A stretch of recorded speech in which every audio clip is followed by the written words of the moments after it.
It sounds exact same. Yeah. You are so loud.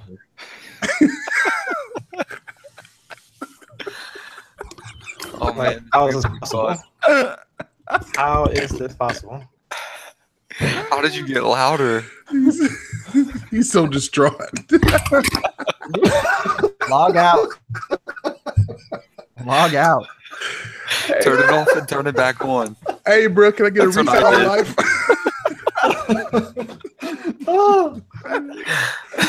Too much. Too much sauce.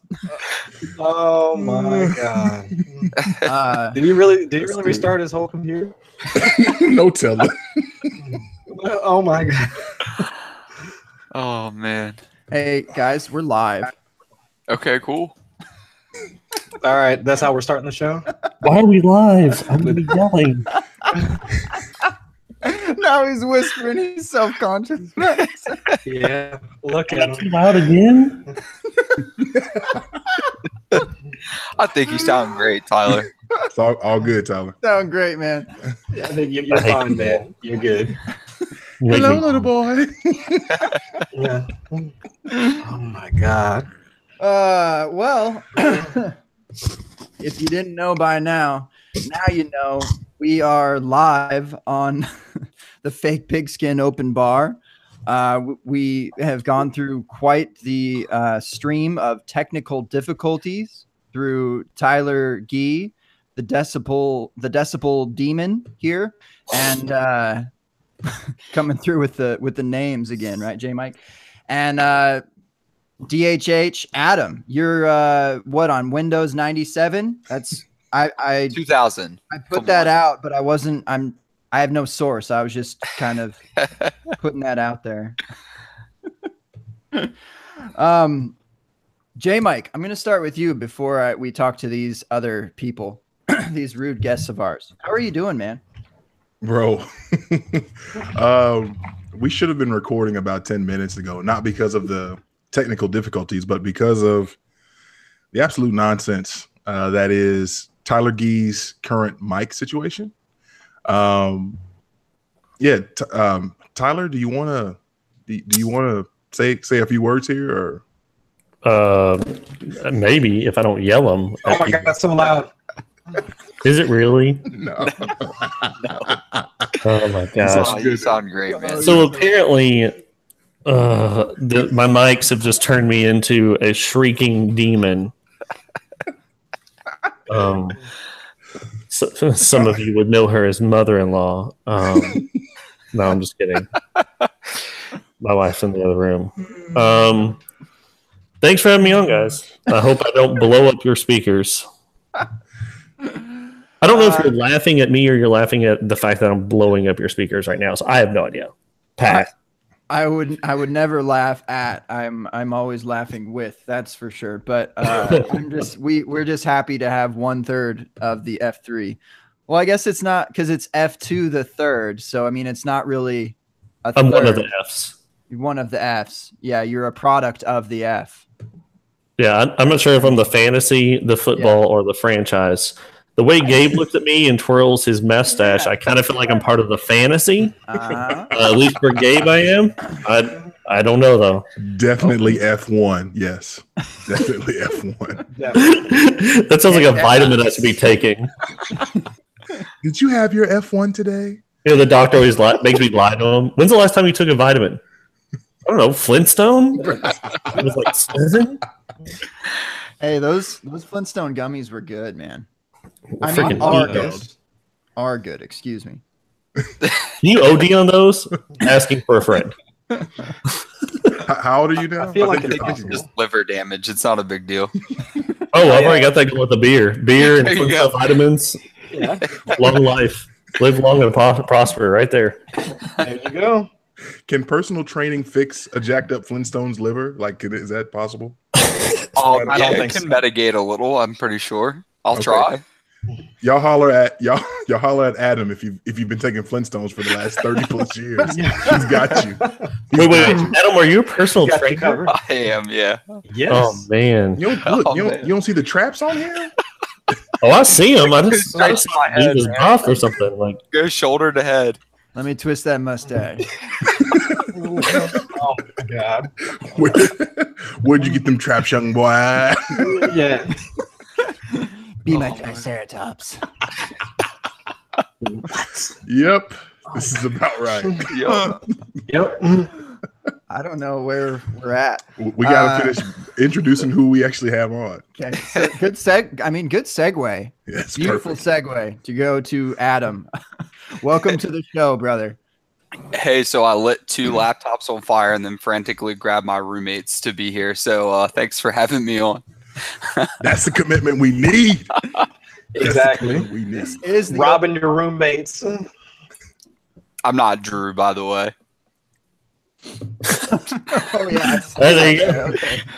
I can sure. be. I can be. Yeah, okay. Follow Drew at DHH_Drew. All right. So Adam, you have a podcast, right? Yep, Chris and I put it together. Wait, hold up. Who's Chris? Oh, he's the one that Yeah, we who's- haven't talked about That's yet. Chris. Gotcha. That is our other guest. That's Chris Allen. He makes beer. And I'm hosts like excited for 15 it. podcasts. That's really all you need to know. I mean, I think besides that's it, that, right? I mean, That's it. yeah, that's. I'm gonna I go don't to think you your really I'm know gonna anything check your else. bio. In a Make sure that's nutshell. all you said. Yeah. Yeah, I'm pretty sure that's Um, all that's in my bio. We have a lot of podcasts tonight. We have Yep. the Dynasty Owner's Manual. It's automatic. It is automatic. We have Yes, it the is. the fantasy football franchise. Welcome to the franchise, and we have the open bar. Do we have a tag, J Mike? Do we have one of those yet? Hashtag press play. Oh yeah, you're There you good. go. at that. Okay. Hey, did Summer of Kai die, or is that still going?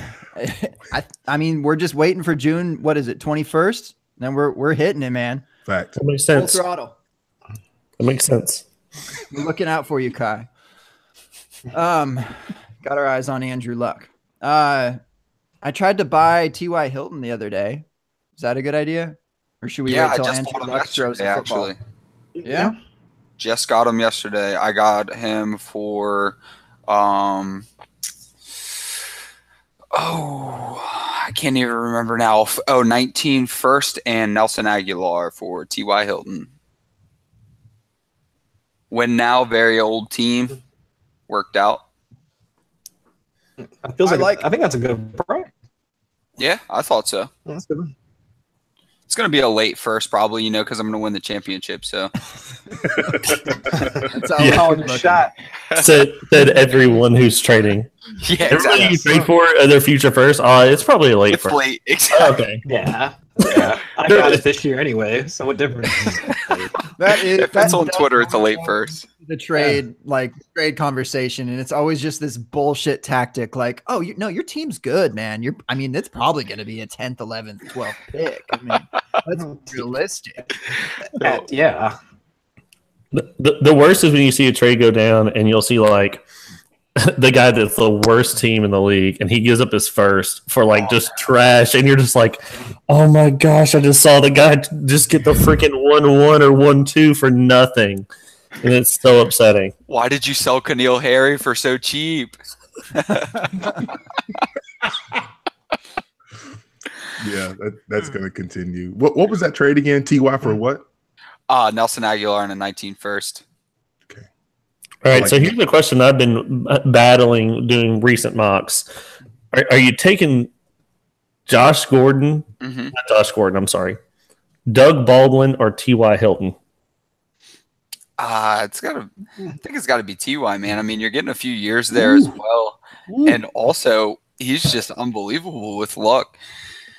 But where's the luck, So that is a tough one. Here's my only combatant, and I talked about this on our podcast. Mhm. Is we forget.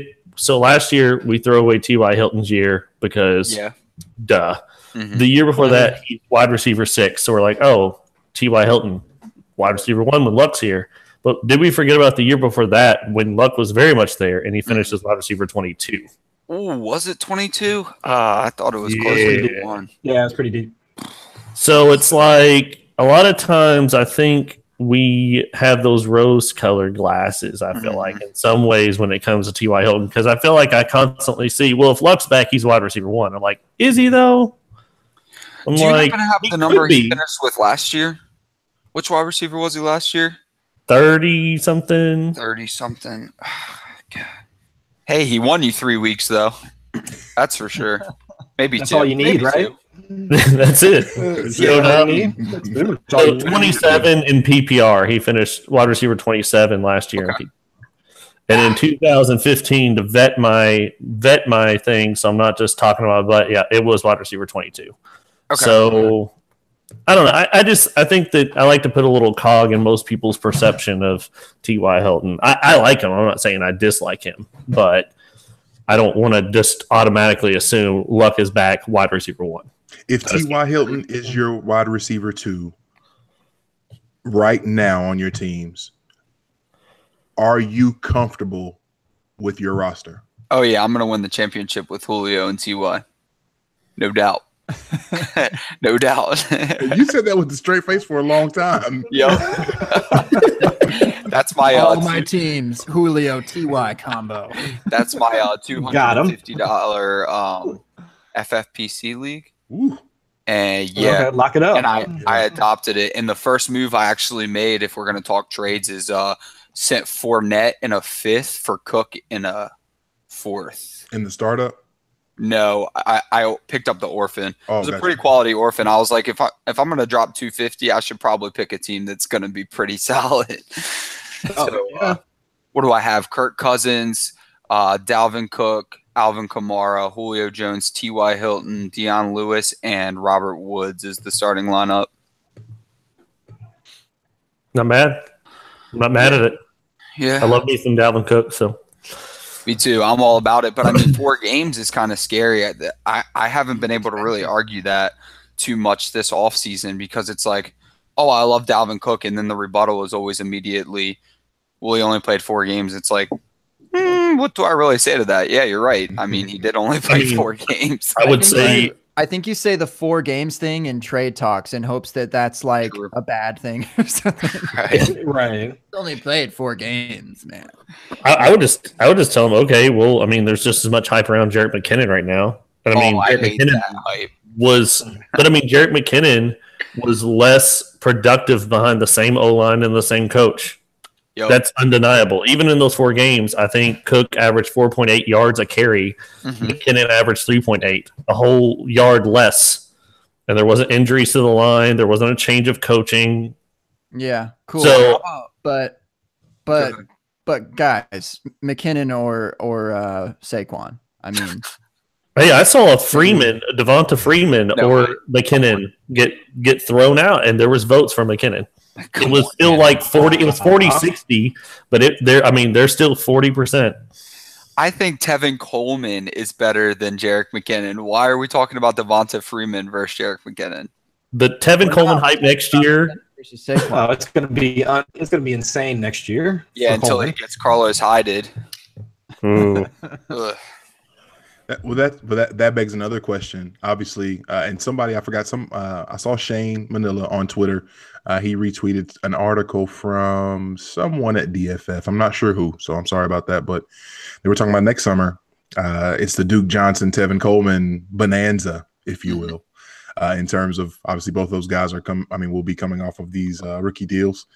In terms of this year, are these guys that you're jumping? Are you jumping at the chance to try to grab these guys now in terms of recognizing, hey, the value is going to grow exponentially if everything falls at least halfway right? Because we just saw what happened with Jerick McKinnon. Afterthought, super athlete, people were ready to put him out to pasture at 25 years old. And now all of a sudden he gets with Shanahan and it's wheels up. And all of a sudden it's hashtag never Saquon versus McKinnon. So, I mean, what are we trying to get these guys now, even in their timeshare roles? Are these guys you guys are actively targeting in your leagues? Yeah, for sure. So Duke is probably the easier of the two because everybody's all aboard on Tevin Coleman. Everybody knows that's coming. I think actually Duke has I don't know how much I dig into the completely took everything Browns away, but he's definitely been subtweeting the Browns pretty hard. So you might get that value now. You should probably trade for him quick if he's going to get released. But either way, you're going to get awesome production from Duke this year with Nick Chubb and Carlos Hyde really aren't going to eat into Duke's touches at all. He's probably going to do pretty much exactly the same, if not better, I'd imagine. I mean, Duke Johnson outproduced Jerick McKinnon last year. He did. Real thing. Yes. Yeah, absolutely. Hey, really happened. Tyler, you're a little loud. He's excited about Duke Johnson. It wouldn't be. Let that man love Duke Johnson. Let the man just I love agree. Duke. Hey, so I'm kind of curious though, because sans Alvin Kamara, I guess, who was just uber efficient, and that's not all that realistic to me. But I mean, y'all can argue that case on a different day. We say Jerick McKinnon can carry a workload. Sure. Okay. Duke Johnson, can he carry a workload? Tevin Coleman, can he carry a workload? I mean, are these guys just good like pieces for an NFL offense and just kind of a solid RB2 that you can plug in? Or should y'all be valuing them higher than that and actually rely on these dudes week to week in like your RB2, maybe even RB1 spot? I mean, for me, with Duke Johnson, I mean, a lot of people forget, you're going to talk about these rookies and the college production. Duke Johnson is the all-time leading rusher for Miami Hurricanes. I mean, he is a smaller guy. He's 207, but there's some big names that have gone through Miami. Yeah. And I think that I've been really upset the whole time that at the Browns, they just refuse to use him, although he's been productive. Now, do I want him to be my RB1? Am I just going in, he's my RB1? Absolutely not. But that's not the draft capital or the trade capital that I'm having to spend for him. So I'm fine firing up Duke Johnson as my running back 2 when he moves. Maybe not right now because of the Chubb and Carlos Hyde and just everything in the mix. But I don't know. I think that in the future he could be a very solid RB2. Mm-hmm. Absolutely. I think it's just that the position is just undervalued altogether. I mean, like just that how valuable that is to an actual NFL team. I mean, we usually typically kind of look at like what can you do for us in fantasy? But I mean, you got to look at it as what can this player do for the actual team? And I think these players, Gio Bernard, all these kind of guys are just big pieces, and you should be able to get some top 20 weeks a lot of the time out of them when they're healthy and active. Yeah, I mean, Duke Johnson outperformed Deion Lewis, and look how much lots of people top 12, 12 actually. I think. Yeah, but for both of those guys, I mean, each of the guys that we've mentioned, I mean, when we're talking about Jerick McKinnon, yeah, he had to go to almost like the perfect situation, like with Kyle Shanahan in an offense that's probably going to be playing from behind quite a bit in order for him to truly unlock his value. So if we're talking about Tevin Coleman and then we're talking about Duke Johnson, like possibly coming out in the next couple of years, can we really project them to go to offenses that can provide the same type of situation? I mean, they're all great pieces. I mean, don't get me wrong, great athletes and great talent, but how many other offenses would be able to feature some of their skills that we really want to see them that will allow them to produce for fantasy?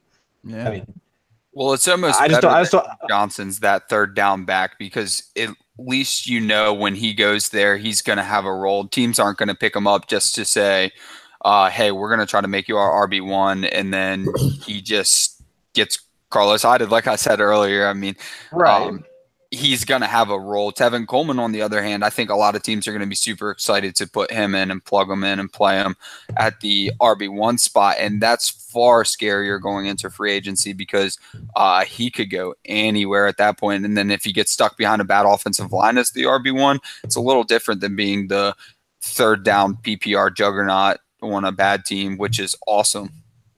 Yeah, well, I think we also got we always say this, but yeah, okay, what teams can utilize that? But we say that every year. Right. Newsflash, all these rookies aren't going to work out. They're not. Sorry, guys. It's not going to happen. And you mean to tell me Rashad Penny isn't going to work out? Don't lie to me now. He could. Don't lie to me. That's He didn't that's mean a it. whole separate debate. But I'm just saying, like, we can't just assume. And when you're talking about these two, I mean, I would classify them as more of like these scat backs. I mean, Tevin Coleman, as much as we love him, is 5'11", 206. Mm-hmm. I mean, that's not a stereotypical NFL 3-down workhorse back.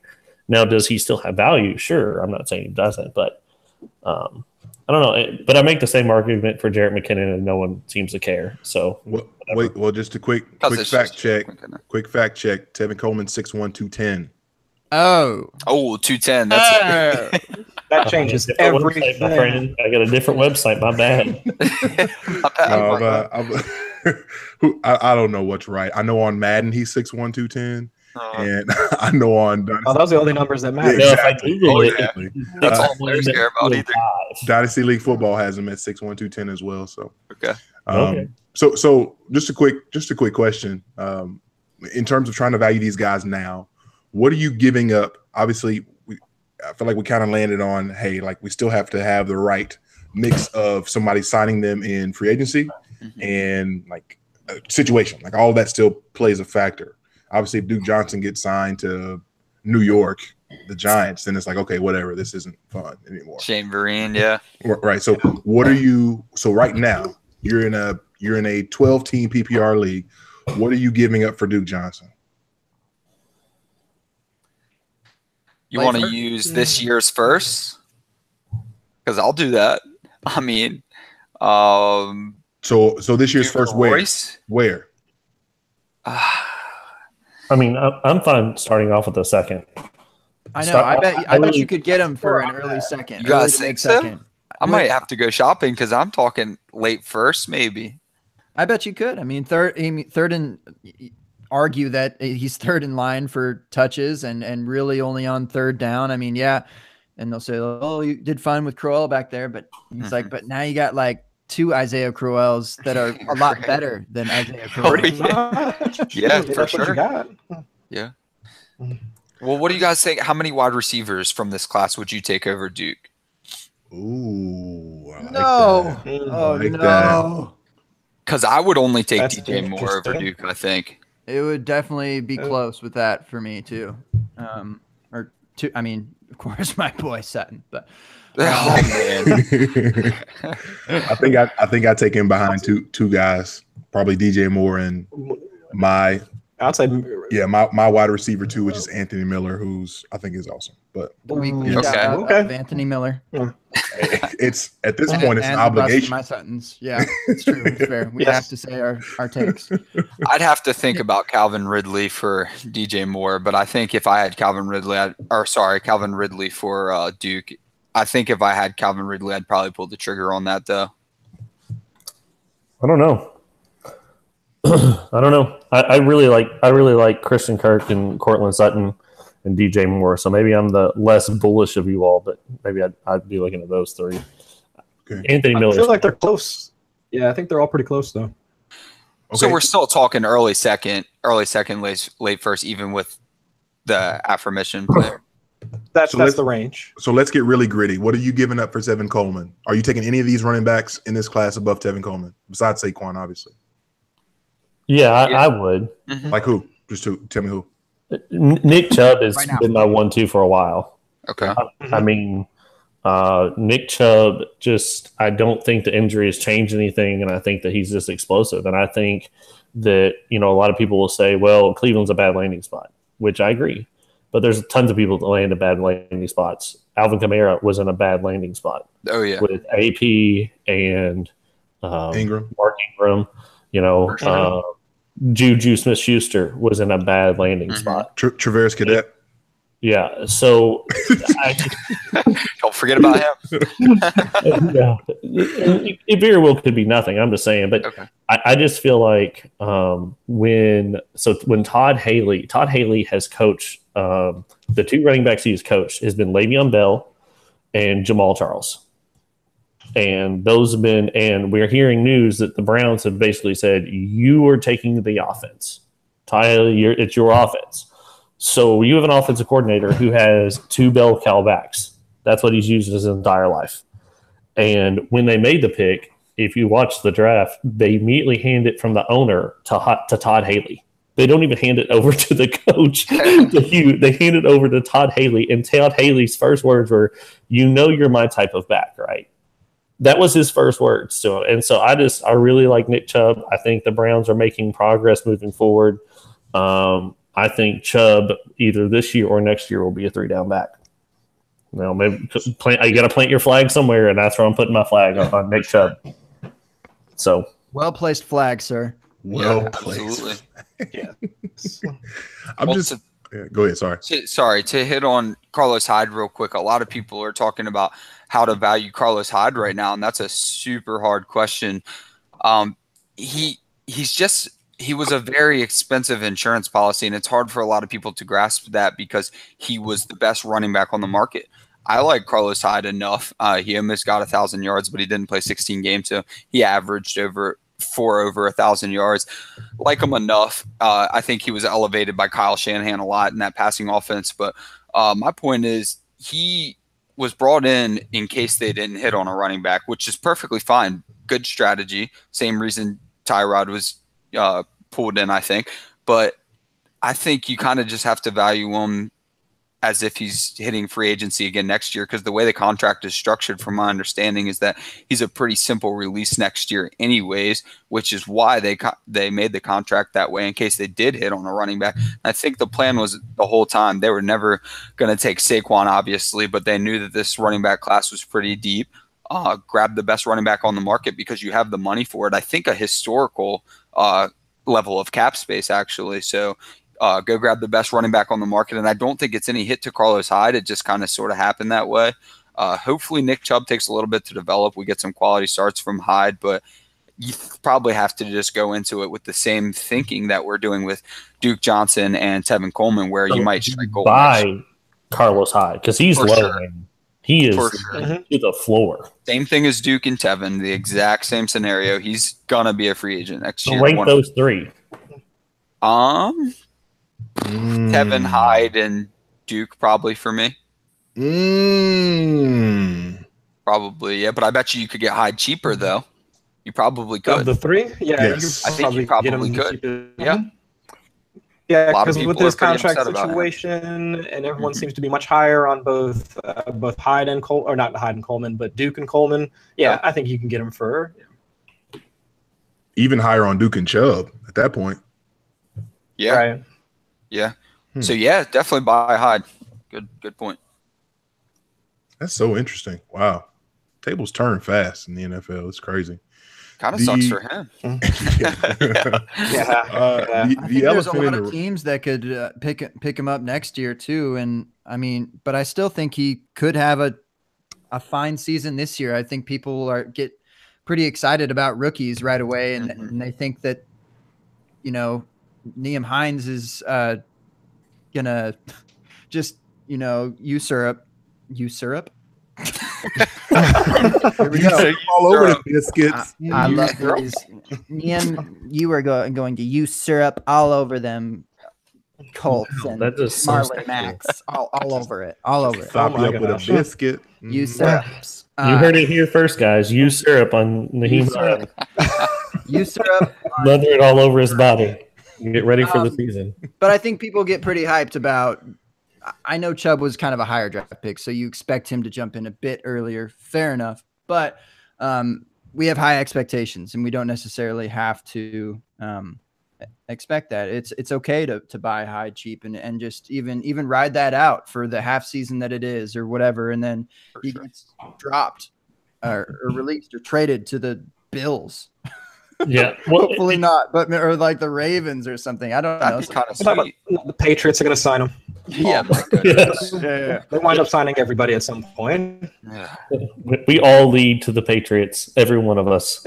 Even everybody gets signed by the Patriots. Yeah. No, but I'm on a 1-year contract with the Patriots right now. You just talked about Hines, and I gotta say this about Hines. I'm a little worried about Hines. I know everybody wants him. But to me, this reeks of Samaje Perine. Like, it literally does. It's a guy that I'm just saying. I'm not saying they're different. You're right. But I'm just saying it's a guy drafted late with a void of that position, and so we just make it out to be something that it isn't. I mean, let it Samaje Perine. We liked his opportunity more than we liked who he was. Let's be honest.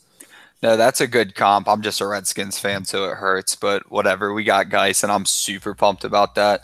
I would have to say that a lot of people that are big on Nyheim Hines, from what I've seen, is 100% situation based. There wasn't. Some people were high on Hines going into the draft for various reasons, but I haven't really seen a lot of people that were saying, I really like Nyheim Hines for this, this, and this, that doesn't pertain anything to the landing spot. And really, how do we feel about Marlon Mack? Because, yeah, same thing. Yep. But how do we feel about Marlon Mack? Because I don't want to sell him, but he looked okay down the stretch last year. How much did Frank Gore chasing those numbers matter? Or was it just that he was still better than Marlon Mack? That's a big question for me.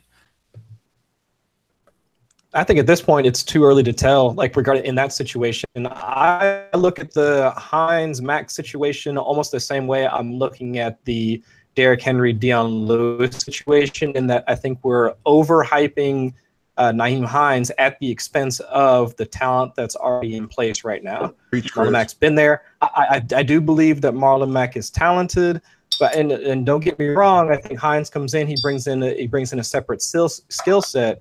And they're going to be able to move around the field, and they're already talking about splitting them out wide, and all that sounds fine and dandy. But can Hines really, what type of opportunity can we really project for Hines, once the season actually starts? I think once the season starts, you're going to see DeMarco Murray, and it's not going to matter. Oh, that'd be so sweet. I have him everywhere. I can see that happening too. I can totally see a 1 year rental of DeMarco Murray and then draft someone next year. Sure. Right. And that basically kills everybody's stopping around. I mean, really, like they went Quentin Nelson. Yeah, that's who they drafted.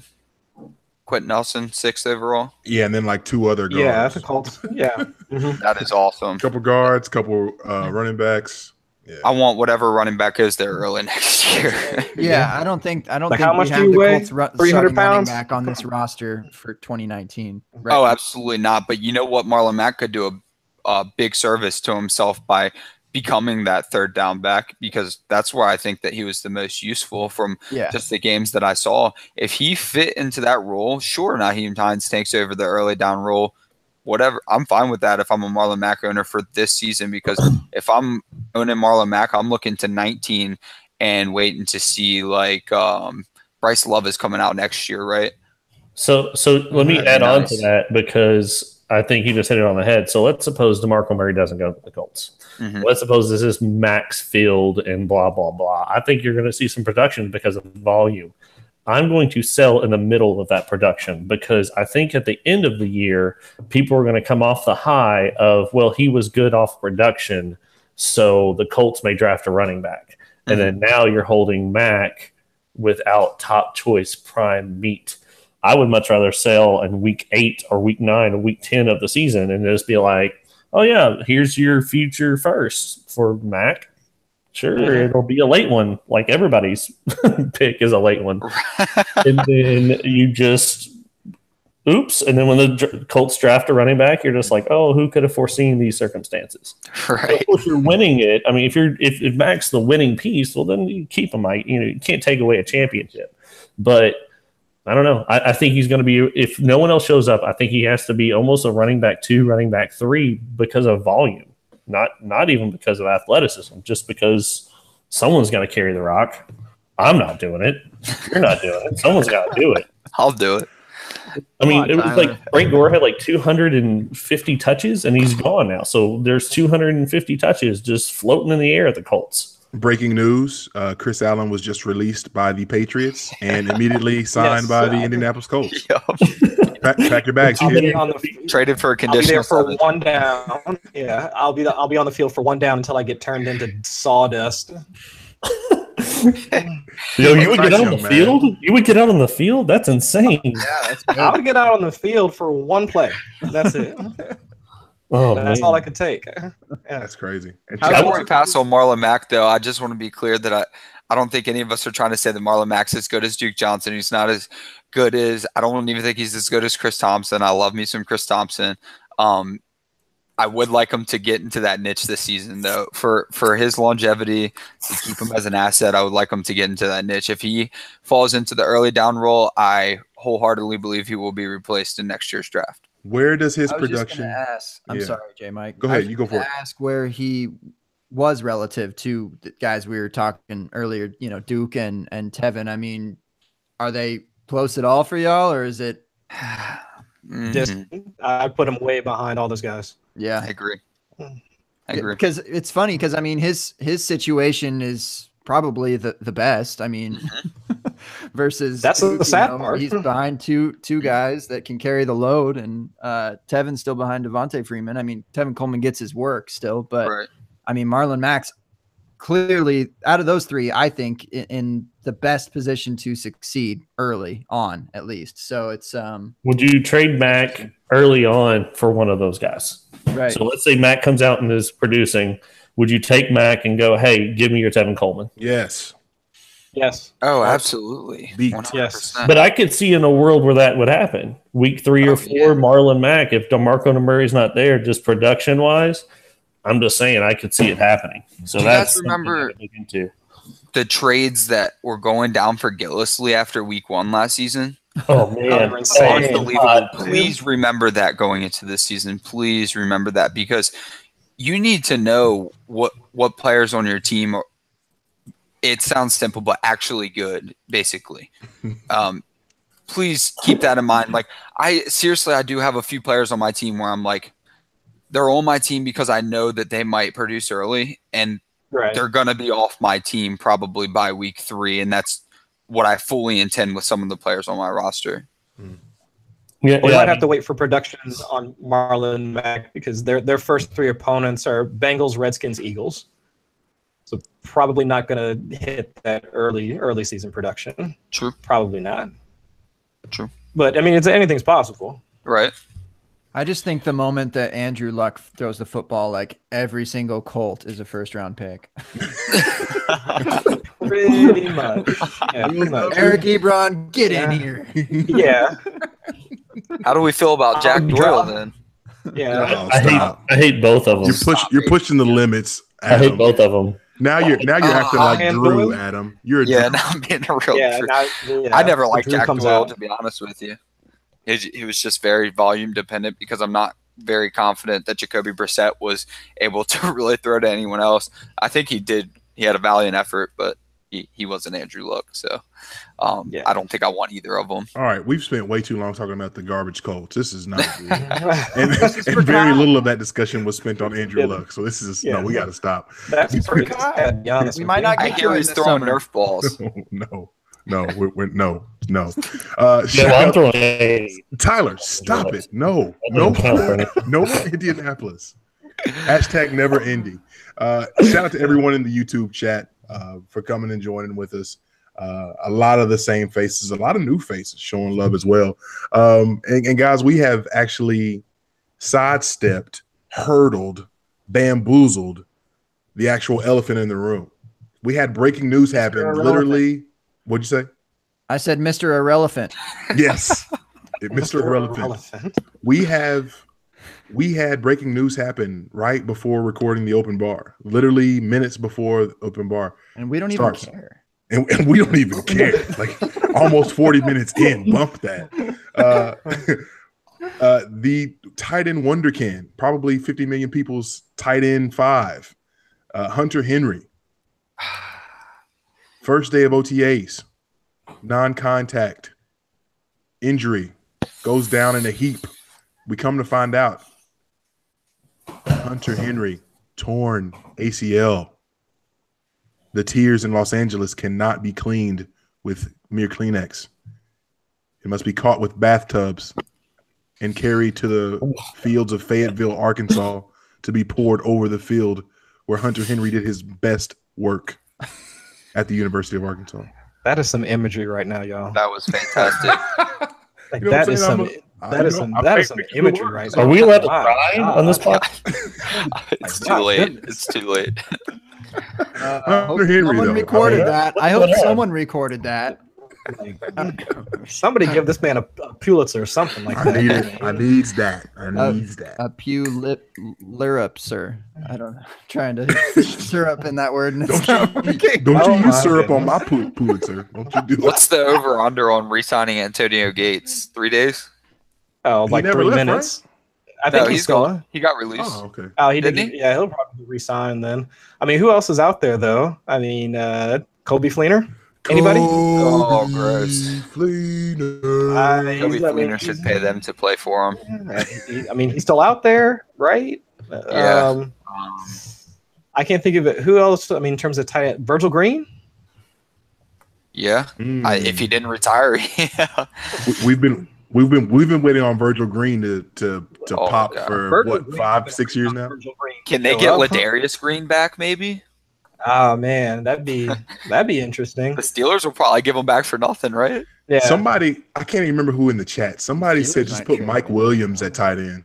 Yeah. Oh, Hey, I was going to say with Mike that Henry Williams. news. I mean, this is great for Mike Williams, right? Getting a chance to actually Shout out to Chris Johnson. Chris said that. At TFA_Chris. That was lovely. That was good. That was really sold good. Henry and Kamikaze the day I joined. You did. I did for probably not enough money, but I think I got DJ More Moore than for you did super today. cheap by accident, pretty much. And then I think I probably used the money to get carry on too. So I'm not super upset that John Bosch has torn ACL Henry on his team. Usually John Bosch is the one leaving other people to hold the bag. Yep. So well done on Sure you is. for immediately coming into the league and immediately handing him the bag. Like, here you go, sucker. I knew he was going to tear his ACL the whole time. That's hard hitting You knew it? analysis right there. Yeah. Wow. Hashtag analysis. It's that personal training in you. That's Yeah. Yeah, I could tell by the way he ran that he was destined for an ACL tear in 3.4 Oh weeks. my gosh. Wow. That's insane. Oh my Hey, who gosh. likes them? Just asking for a friend. I'm charging a $5 subscription fee to upcomingacltears.com. crazy. Well, the first person on that list is me. Wait, so hold on. So you break that news that you knew this all the time on this podcast, and you couldn't save that so people would start listening to our It podcast? was actually for the next episode. That What is jumped me. this? You can't warn a brother? So anybody on YouTube right now watching the show, I'm looking for a new co-host on my podcast. So if anybody's free on Wednesday or Thursday nights, come and contact me on Twitter. Saturday, at I Chris- think we got a Saturday in there. yeah, at Chris Allen FFWX. I'm looking for a new podcast co-host. Okay. So, since we talked about Mike Williams, anybody want to talk more about Mike Williams before I bring up a different player? Because I have a really important question. All right, so I want to ask about Sterling. Nobody cares about Mike Williams. No, I'm good. I like Sterling Shepard a lot going into this year, but I wanted to ask some other people. Where do you think he finishes in targets this year on the team? Where does he finish in targets? Yeah. Second in targets. Okay, I like it. Ooh. Second I in like targets. it. I Chris. mean, that's probably fine, but like the next two guys are going to have like 5 less targets than him. It's going I to be was gonna tight. It's gonna say- be Saquon and Evan Ingram. I mean, Yeah. Yeah. I was It's just gonna about to be say, tight, Chris, I'm going to take that open bar bet from you. Hey! Say that. Let's do it. we do this. So leader in targets, you've got Sterling Shepard. Second in I've got targets. and I'm taking Evan Ingram for second in targets. Oh, I'll take that all day. Good bet, Chris. All right. Very I'm good. on it. Three-way. Very All good. right. Evan Ingram was the only person they could pass to. It was insane. There was no one there. I look, and that's exactly why I'm saying targets, because I'm pretty sure he had a bunch of drops last year. Yeah, he did have- I didn't he say did have a lot of catches. I drops. said Yeah, he did say targets. That's was right. rated very poorly. Yes. Yeah, you didn't say receptions. You said targets. True. True. Good Devil's point. in the details. No, Okay. no, but I think here's the thing. This is one of those offenses where, and we were talking about this in a league chat. I think it was in Kamikaze earlier today. I think so. The variance, there are so many offenses that have such a wide variance of what can actually happen in the year. We could get pretty decent Eli Manning, and the Giants could be so much fun, right? or we could get really crappy Eli Manning, and Odell be really good, and everybody else be useless, right? Like, so here's the question. Like you said, with Sterling Shepard, where do you even have? Do you do rankings? You guys do rankings? I'm sure you do, Chris. You have 50 million podcasts that you're on, so you got to. Adam, you do rankings? I have happy hour rankings. Yeah. Okay, and I know Tyler does rankings. Where do you guys have Sterling? At least for me, I forget where I have him in terms of like the actual number. I think I have him in like for my tiers. I have him in like the 4th tier, like somewhere around like shortly before Rashard Matthews, like somewhere in that range. Like he's in that range. Okay. Rashard Matthews, I like it. I don't even know where I have him, but it's not high. Okay, I'll tell you that. I think Sterling Shepard has always been that sweet temptation on the Tinder, winning the workout. Hey man, you married? What you know about Tinder? That went deep right there. I'm going about Tinder. But he never works out. He's so disappointing, and I don't know where I have him. I don't have my rankings right in front of me, and they need to be updated. But I worry about the Eli Manning, like the good Eli Manning. Plus, let's be honest, Sterling Shepard, when he was anything, was back when that's what they had, OBJ and Sterling Shepard. Right. Now we're adding Shaquan. Now we're adding Evan Ingram. Now we're worried about, there's too much what ifs. There's too many what ifs. Could I see a world where Sterling Shepard ends as a wide receiver too? Sure. I'm not doubting that. But the chances of that happening, pretty low for me. And between the injuries, between the Eli Manning concerns, between all the targets we have to feed now, I don't know. Maybe I'm more off of them than you all are, but I would throw this out real fast. I'd rather have Mike Williams. Ooh. Maybe that's hot. Ooh. What about Josh Doxson? Sterling Shepard or Mike Williams? Wow. I feel like that's there's a good one. With Williams. I mean, I just do. Like, it's like, could Mike Williams be nothing? Sure, he could be nothing, but he also could be something. A lot more of a chance than I think than Sterling Shepard had. Are you more so worried about who's in front of each of those players? I mean, like, do you think Keenan Allen's a bit easier to compete with versus Odell? And possibly. Yeah. Possibly, but I mean, you have before Hunter Henry went down, if we're talking from a dynasty perspective, you had Hunter Henry, you have Mike Williams, you have Keenan Allen, and you have Melvin Gordon, who's still seeing touches. You almost have the very same situation in the Giants. Yeah, I mean, you've got Sterling Shepard, OBJ, Shaquan Barkley, Evan Ingram. So then it just comes down to me: is who do you trust more, Phillip Rivers or Eli Manning? And Phillip Rivers.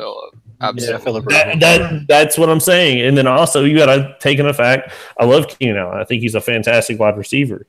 But I'm not going to put him up to OBJ. So I guess a little bit, yeah. I guess it has to do with who's in front of him.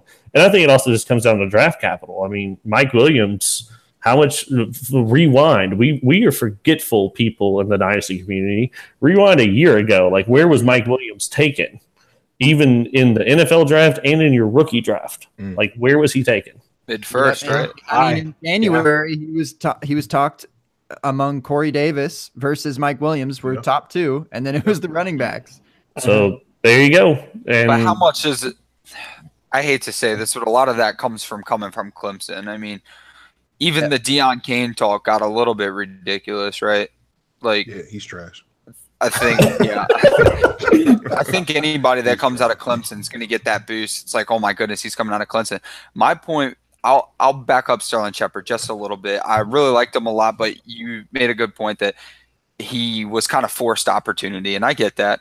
But Mike Williams just hasn't really had the chance to let us down yet. So we're kind of in a similar situation. At least we've seen a little bit of Sterling Shepard. He's been injured a little bit too much for my liking, but I think at the price right now, it's not too bad. Mike Williams, on the other hand, he hasn't even really had the opportunity to disappoint us. So now we're kind of banking on what we saw last year. So maybe you're right. Maybe we do need to go back to last year when he was going in the middle of first and say, this is what we saw last year. Just Nick's 2017 season. I'm excited for him in 2018, or you got to look at it as, well, maybe we had him too high at that point, and then that's where I would say I'd probably rather Sterling Shepard. So in 2016, he played all 16 games. Mm-hmm. He had 105 targets for 65 receptions, 683 yards, and 8 touchdowns. Do you see that repeating this year? I mean, with all the new people, 105 targets. No, I'm not saying you're right or wrong. I don't think so. That's you're talking Sterling Shepard, right? Yeah. Not Sterling Archer. No, not Sterling Archer. Not Sterling Sharp. There's no way I would. And you can't even say maybe not more efficient either. I think he's going to come within 10 targets of 37 that year. So you're talking about, if you're his saying he doesn't year, do that, his rookie year. Right. So you're talking about not 105 targets. With 105 targets, he was wide receiver 37. So we're sitting here talking about a wide receiver 4. Yeah. Wide receiver 5.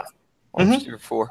I would like to consider him as a solid wide receiver 3 going into this year. I don't think I'm too high on him, but I was interested in hearing what we thought in terms of target share with Saquon coming in.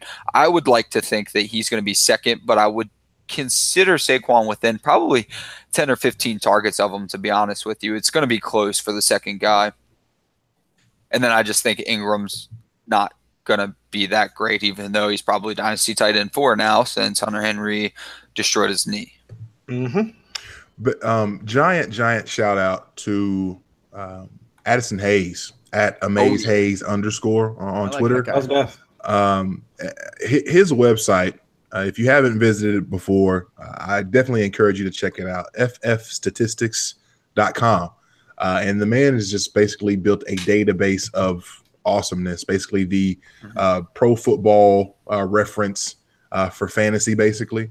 And when you look at Sterling Shepard in 2016 with those numbers that you were just saying, Tyler, it's funny that those numbers, so like what felt like pretty astronomical numbers for a rookie to come in and get 8 touchdowns, 60 some odd catches, over 1,000 yards, I think. No, not 1,000 yards. What do you have? What'd you say?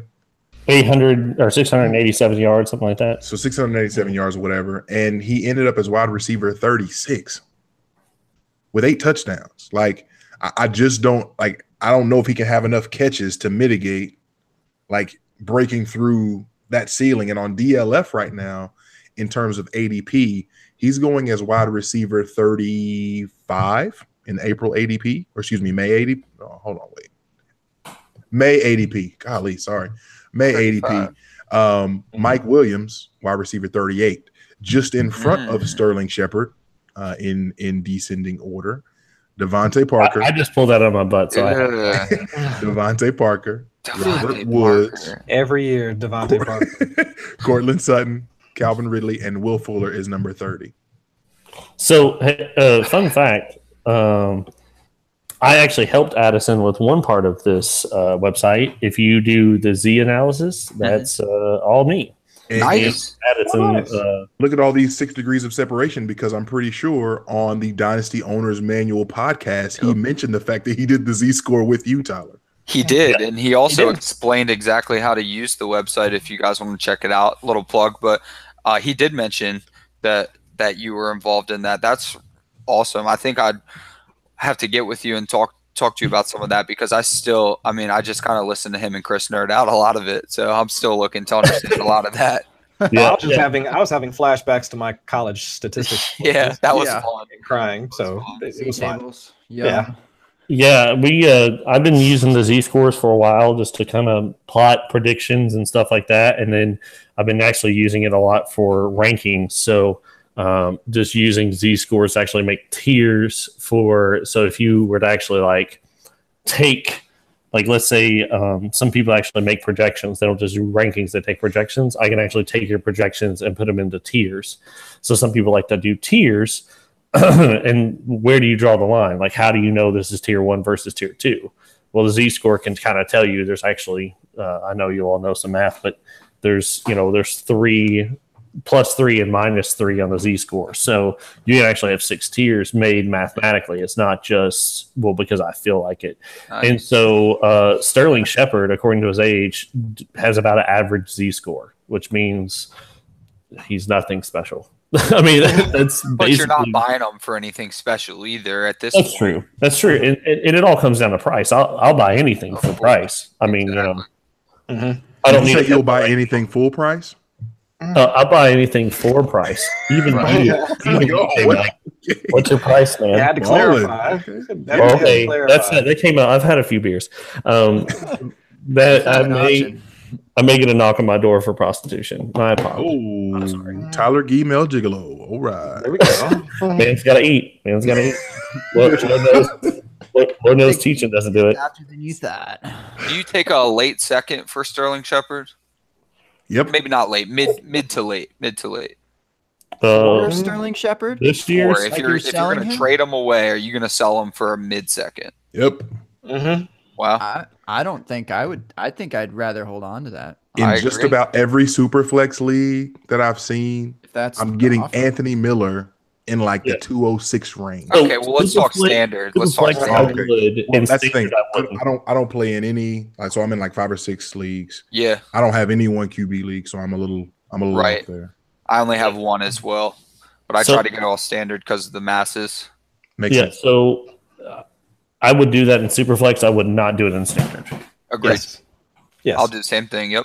One QB, I turned it down. If it were super flex, I would have been very tempted.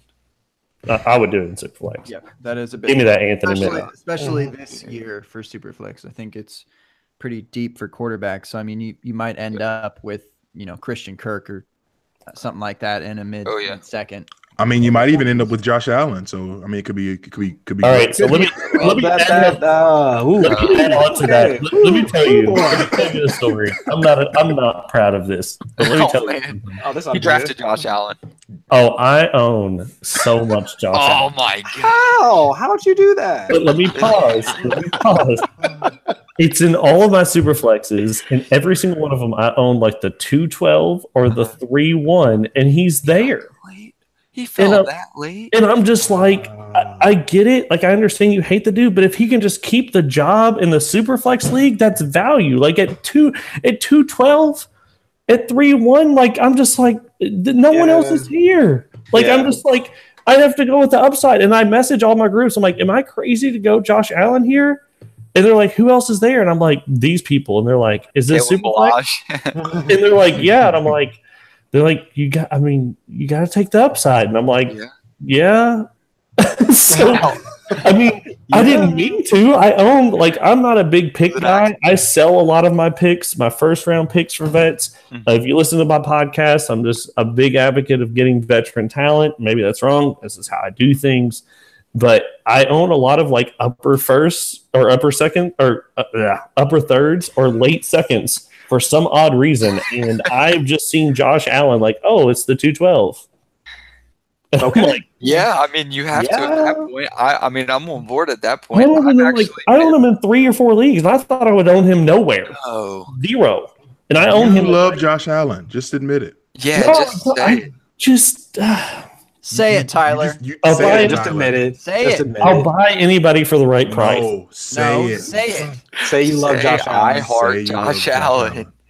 I would casually No, date- no. So Josh Allen's one of the dudes that I'm talking about earlier, and I've bid on him a few times, which is even worse because if you bid on Josh Allen, you intended to get him. You might do. Yeah, you did. That's You had even- intent. You had intent. He didn't fall to you. You knew what you were I doing. went for him.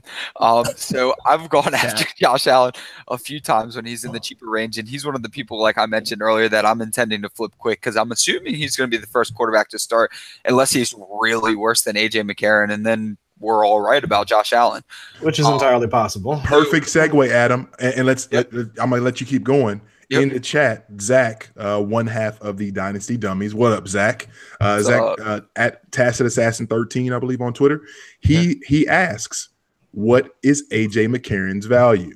And so let's get into this a little bit. I mean, you can keep going with your Josh Allen talk, but And I mean, worth a lot more than Is three in this chat? Who? Is Matt Threet? No, Butch is not in here tonight. All right. I got to tag him up for this conversation. Go ahead. Carry on. He's got to be worth quite a bit more to the Josh Allen owner, I would think, because I think it's pretty clear that Josh Allen's going to start right away. But you might as well. I mean, you're talking about getting Josh Allen in the third. I would much rather have Josh Allen than AJ McCarron. So I guess we're talking super flex, mid third, maybe late third, something like that for AJ. Go ahead and send him your fourth. Let me. You take that? You draft Allen in the third, 3-1, send him your fourth, and just Might as well go and throw it in. Wait. Why not take that? Remember, he's asking for super flex. So you're saying late third? Late third for AJ Okay. McCarron. Chris, because I'm gonna let you guys know something here in a second what Dynasty Trade Calculator says, but I want to hear everybody get theirs in. Okay. Chris, go ahead. What are you thinking? Can't wait. What are you giving up for McCarron? What are you giving up for Allen? For McCarron, oh man. So for McCarron, it would have to be, well, it'd be easier for me to base it off what I would give up for Josh Allen. So for Josh Allen, shoot, man. I'm fine with, actually, I'm going to have to piggyback off of Adams because I do think what his value or his trade for it I thought was fair. And I don't know what I'm giving up for McCarron, honestly, because I just don't think he has that much value, to be quite honest with you. Unless you own Josh Allen. Exactly. That's the only time where I could think of where he would have some value. Yep. I mean, because after that, like, who would be actively trying to buy him? I mean, why would you be? Yeah. So I just don't think he has that much value to begin with. Tyler, go for it. Either one. I mean, one of the guys. Tell me what you give up for him. I mean, I all joking aside, I would give up a fourth and maybe possibly a future third if I own Josh Allen, but that's where we're at. I mean, listen, I don't hate Josh Allen. I don't like him, but I just got him on 4 teams. We know you don't hate him. Say it. Yeah. You can't say you own him on 4 teams and say you don't like him. Well, because of just the circumstance. I mean, it wasn't taken 2-1. You did okay, but I'm just saying, if the guy can hold the job, literally just have the job, to me, that's value in Superflex. I mean, yes, with his age, value. I'm just saying, with his age, and if he can just hold a job, that opens up so much more for Superflex than a lot of people give it credit for. So, for instance, okay, in a Superflex league, I own Marcus Mariota, Carson Wentz, and Cam Newton, and Andy Dalton. And I actually went out and traded for Andy Dalton on the cheap. Now, why would I do this? Because I can now take Wentz or Cam or Jimmy Garoppolo and shop them, because I'm not starting Andy Dalton. I'm just going to let him ride my bench, and if injury occurs or bye occurs, well, then guess who's getting fired up? I guess old Andy Dalton. Yep. And so for me, at the top of the third, into the second, if Josh Allen can just hold that job, now I can start shopping. He can just, now I'm not saying do that now because we don't know what he is, but a year from now, let's say Josh Allen does decent. I'm not saying he does great. I don't think it has expectations for that. Mm-hmm. Let's just say he does decent. Then this opens up so much in my trading game when it comes to quarterback. And one thing you very rarely see in the Superflex League is the words, there's a quarterback on the board. That happens never. So for me to go into the Superflex League trading for Andy Dalton and go, hey, by the way, Marcus Mariota, Cam Newton, and Carson Wentz are on the board, I've seen some silly things get sent my way. And I am stoked about it. I'm sitting here just like, for the pickings. Yep. Like, what kind of silly running back can I get?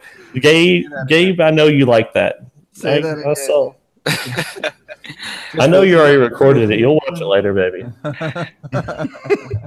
So in a league last year that I'm in, that I was a contender for, I ended up making the championship and losing to somebody who didn't start a lineup twice, but that's beside the point. I had Aaron Rodgers. He went down, obviously. So what I did is just trade for a bunch of quarterbacks. I ended up getting Blake Bortles, Andy Dalton, and Josh McCown last year. I traded Goff and a 6th for Alex Smith at the beginning of last year. That happened. So I rode Alex Smith to the championship. And you brought up an amazing point. That's exactly what I want to do is if if I can get 2 solid starting quarterbacks in a super flex, and knowing that I have the option to start a player in that super flex if there was an emergency, which I do not want to do, but you can do, you do not need to have 3 viable starters. So now I'm in a position where I can essentially shop Bortles and maybe even Dalton if I feel like McCown's going to start some games. And you might get some value for that. Like I might be able to get maybe like a late first for Bortles or something like that because it's super flex and he puts up top 12 numbers. So I'm always looking to buy a quarterback on the cheap, any quarterback on the cheap in my super flex leagues because he's a starter and eventually someone's going to need a quarterback. So if you have all of them, you might get some offers for Joe Flacco down the road. So before we transition into Joe Flacco, because somebody just brought him up in the chat, you would do that. You would do that, Drew.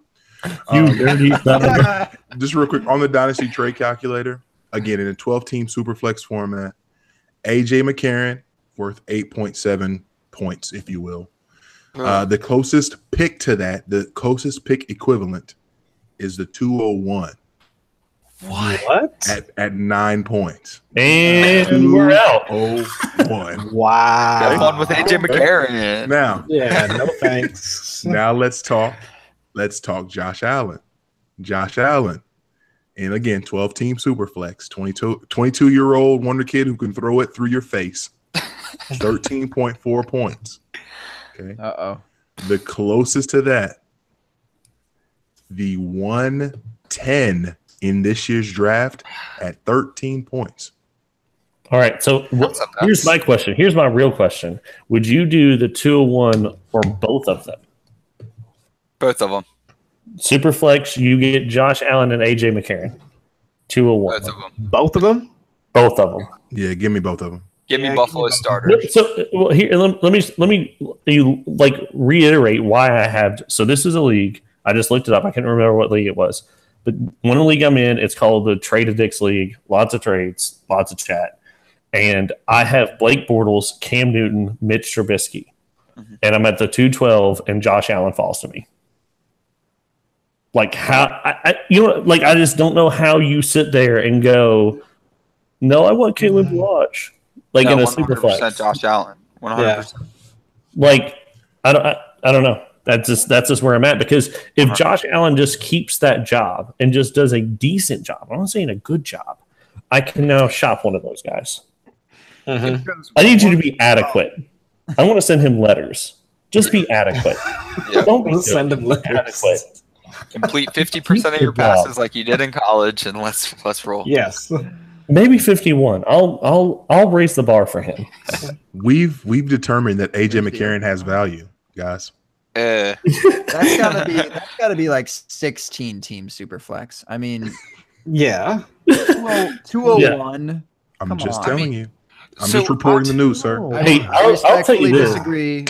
Love those guys. I'll tell you this, and no one liked it, but I'll tell you this. Hey, y'all remember about, what was it, 2 years ago when that big dude with the Philadelphia Eagles went on YouTube and cussed out the Philadelphia Eagles for getting Carson Wentz? Yep. Everybody hated Carson Wentz. Yep. You see that man making many YouTube videos now. The grave. Not now. Yeah. Not about that. I'm not saying Allen's Wentz. That's not what I'm saying. But I'm just saying we don't hit on everything. And at the 212, 301. You heard it here first. Right, Josh Allen is Carson Wentz. Tyler D. Good God. Good God. I think you made that video, Tyler. Was that you? It was me. I'm a very large black man who loves the Philadelphia Eagles. And you're yelling. You're already yelling. You got the yelling down. Yeah. I've got the yelling. You're so aggressive tonight. Is there any way we can turn you down? Oh my God. We tried. We tried. I'm black. I'm yelling. I love the Philadelphia Eagles. Hey, welcome to Stereotype City. It's great. Yeah, it happens. Hashtag America. All right. So this is America. This is America. This is America. Yeah. America. So the conversation the conversation wages on in the chat. Joe Flacco, which you brought up, Adam. Unfortunately. Sorry. You did this to us. You did this.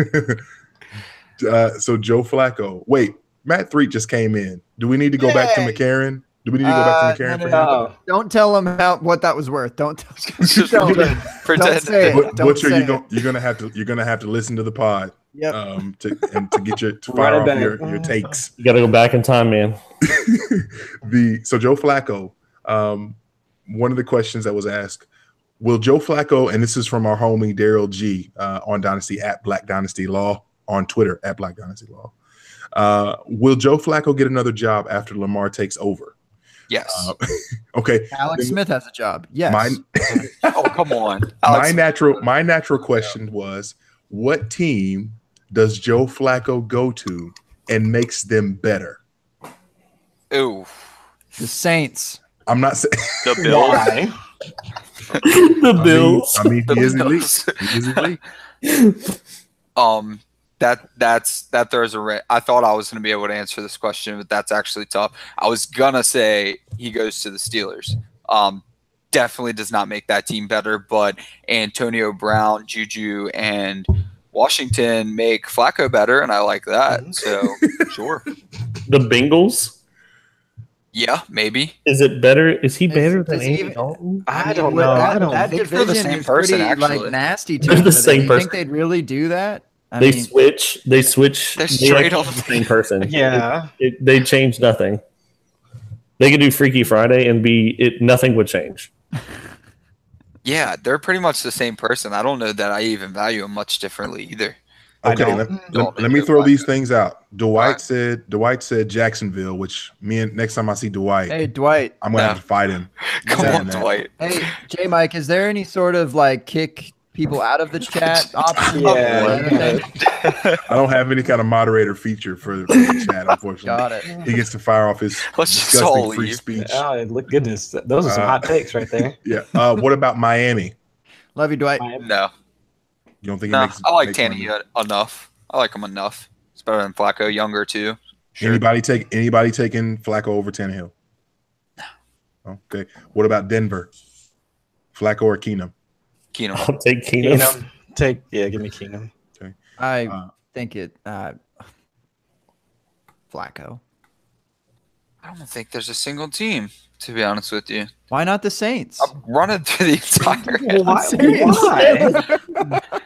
I don't even think the Saints are going to start a quarterback in 2019. Do they even need to? I mean, When's your Jets. vacation start, No. Tyler? When's your vacation start? Good grief. Hopefully it started right now.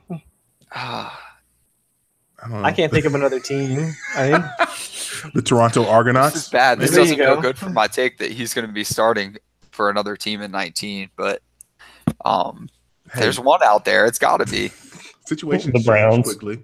Giants, maybe. yeah. I So don't would he know make if the it's even Giants better? 2019. It might be Maybe. even 2020.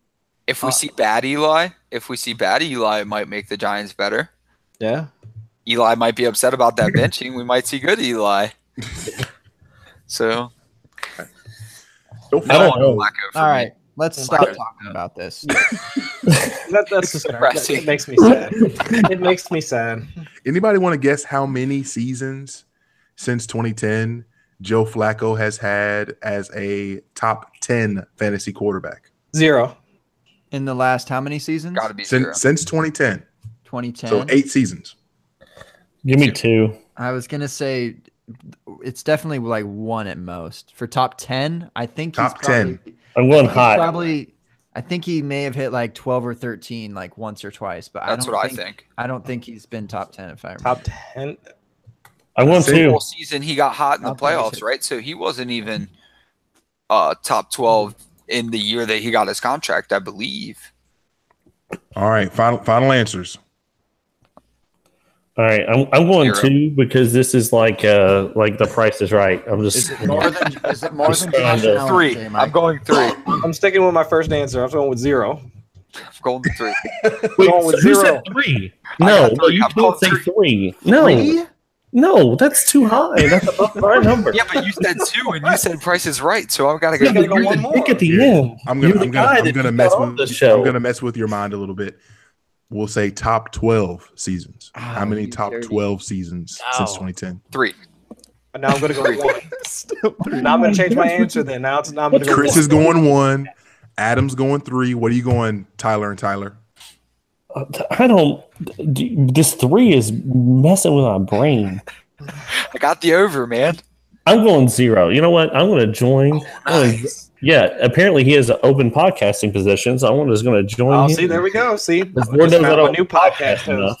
Hey, whoever's you, right Tyler. gets to co-host the podcast. 0. My And the new reason- podcast host right Don't there. mess this up, Tyler.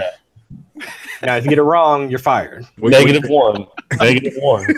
Holy He gave so one bad. back. What do you think, Gabe? For top 12, Yeah.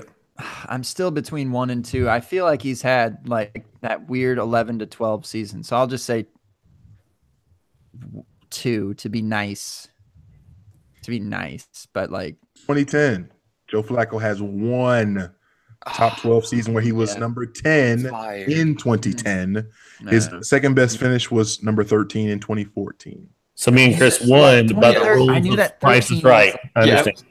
Got it. That was Super Bowl season, right? 2011? 2011. 2011. Okay, so right before the Super Bowl season. I felt like he wasn't actually that high the Super Bowl season. He just kind of got hot in the playoffs.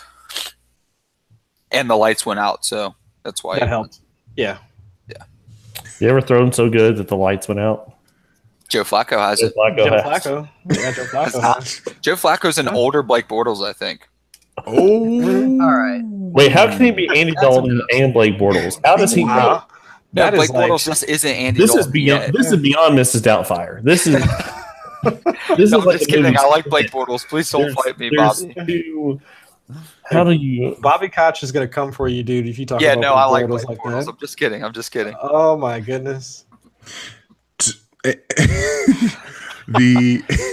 We keep getting good stuff to talk about from the chat, so this is fun. Thank goodness. The butcher hits us up. He said he was going to come in and leave, but he's staying, it looks like, because he wants to hear some fun. And Tyler, I know that you just talked about this guy on your pod, so I obviously you can fire off whatever takes you want, but he wants to know Jordan Howard's value versus someone like Melvin Gordon. I mean, I'm going to put Melvin Gordon above Jordan Howard. I mean, just because of his use in the passing game. I mean, Jordan Howard is very obviously a first and second down back. I mean, the guy holds the record for the most drop passes in an NFL game, Jordan Howard, at 5. Was that the Falcons game? I'm not Where sure. he dropped it at the goal line to win? I mean, that No. This is his rookie year. Okay. But still, yeah, I mean, that kind of production that you're going to see. We talked about it on the podcast. We were talking more about Jordan Howard versus Geis. And a lot of people don't want to talk about that. But I really see Geis as a first and second down back. I think Chris Thompson, you talk about how much you love Chris Thompson. Well, Chris Thompson is the pass catching back there. Yes. We like to forget that Chris Thompson is really good at pass catching. He was a top wide receiver or running back 1 until he got hurt.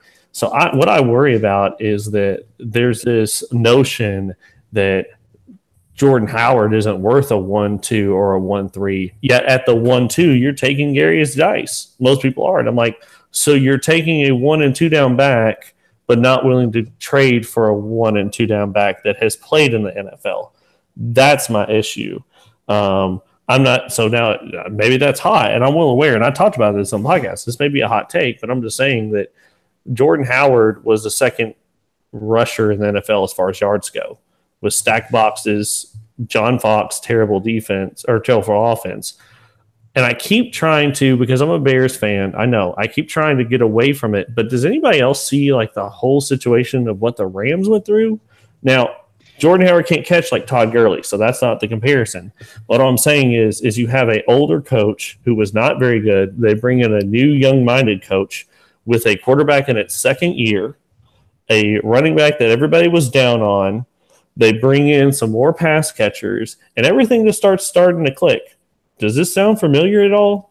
It Like- does, but that was almost a phenomenon. I mean, that's almost never happened, and it probably won't ever happen again. I'm not saying it's happening again. I'm just saying that I feel like Jordan Howard a lot of times is crapped on just the same way that I was talking about. No one would pay the 1-2 or the 1-3 for Jordan Howard, yet they're still drafting I mean, in 2017, you can talk about the inconsistency, but last year in standard formats, Jordan Howard was the running back 10.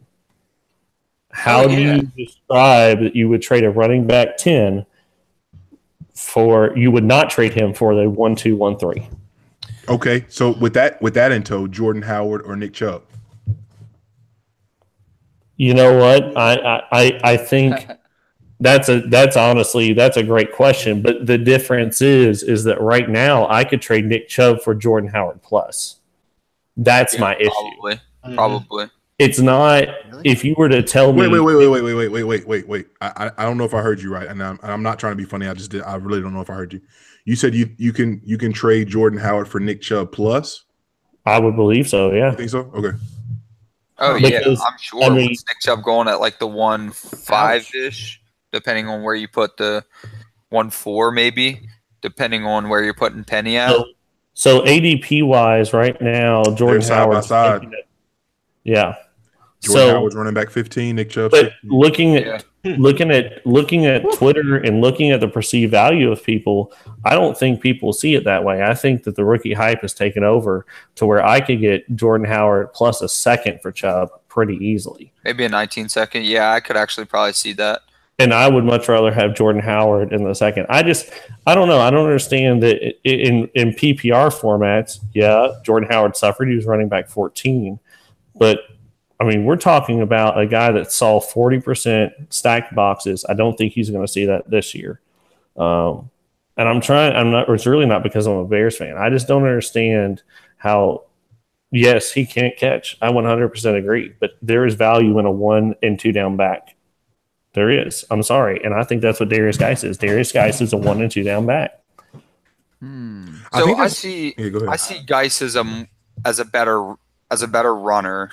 It just second in the NFL his rookie year, Jordan Howard, second in rushing yards. How do you get better than that? The person that beat him was Ezekiel Elliott. Well, to your first point, I think that Dice is going to be second in rushing this year.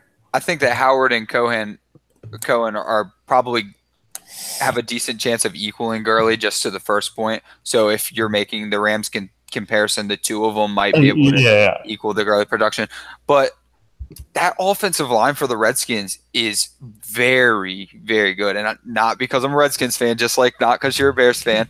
It was very good, and they had a historic number of different starting line combinations just due to injury. But the Bears' O-line isn't bad either. It's pretty good. Probably middle of the road, right? I think it was ranked 10th, 12th area. I recall it doing bet me on that well as well. So I'm actually going to respond with a question.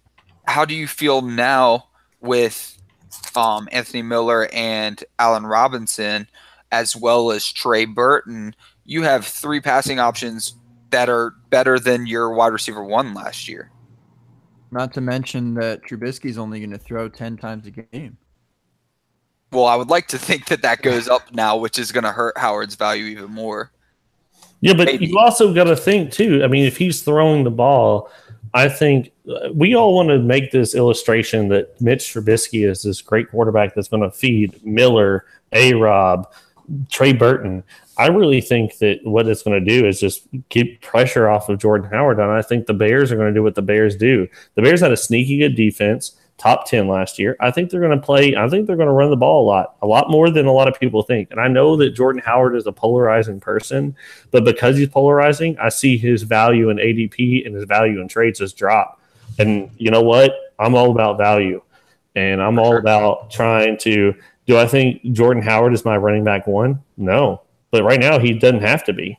Not according to ADP. I can grab Jordan Howard in the bottom of the 3rd. I've done it multiple times. So there's tons of teams that I have where I go Antonio Brown, Dalvin Cook, Jordan Howard. Nice. Are you kidding me? I mean, that's insane. And then just find quarterback 2s to fill in. And Jordan Howard, and then I see Jordan Howard like, oh, he sucks.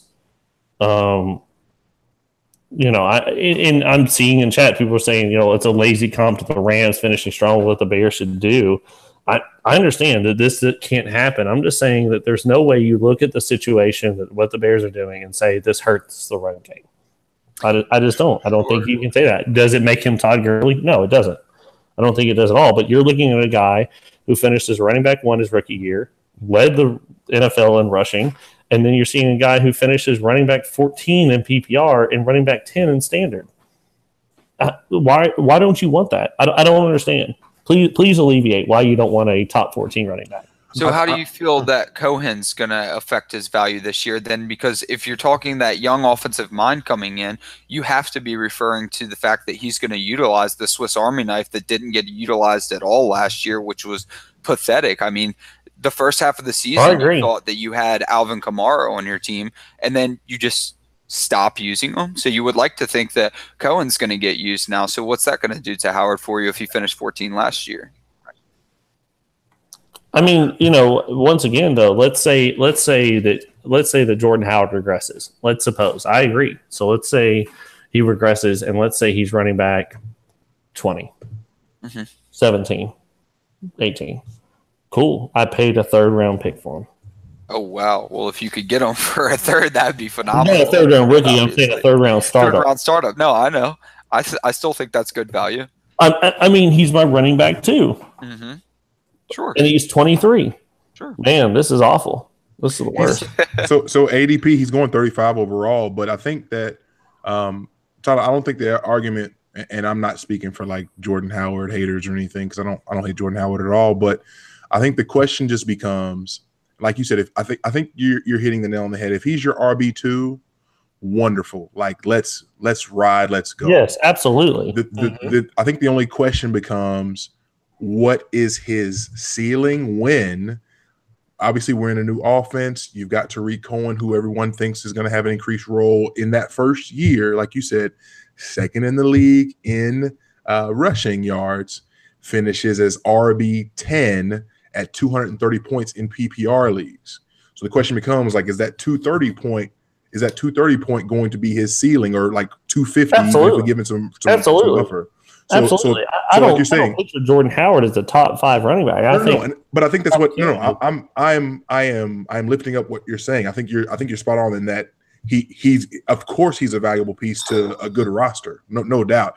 If you're going in and expecting him to be your RB1, or if people are going in saying, hey, like, I think Jordan Howard is going to be a top 5 to 8 back, like, I think it's going to be really hard to get to when he's not getting the passing volume that people would love to get from him. I think that's just what people are saying. Hey, Jordan Howard is not going to be your RB1. I think that's what people who don't necessarily love Jordan Howard say about him. I 100% agree. Jordan Howard is not my RB1. He is the best RB2 to have, though.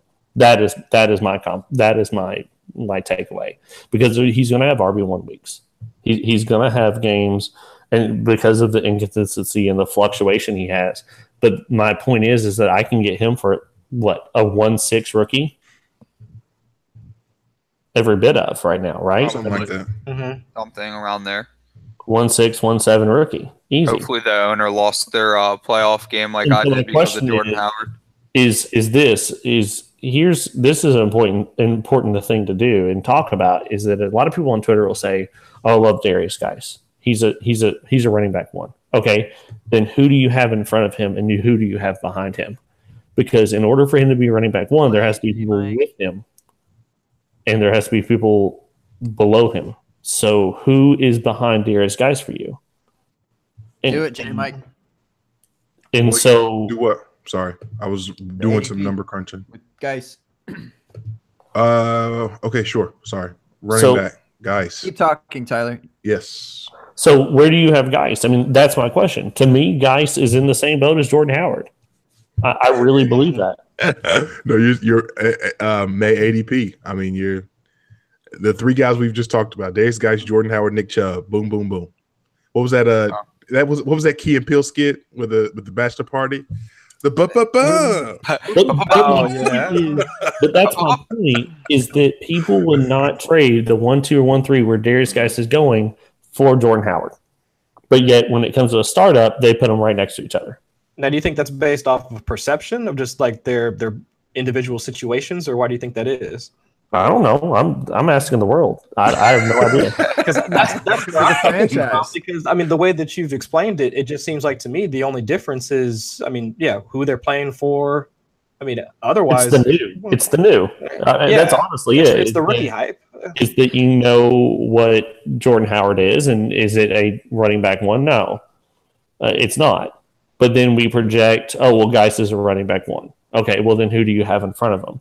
And when I tell people that, they start naming off their list, and then I'll say, oh well, whoever isn't in there, well maybe he is. Okay, well then, so Geis isn't a running back one. Okay, cool, he's a running back two.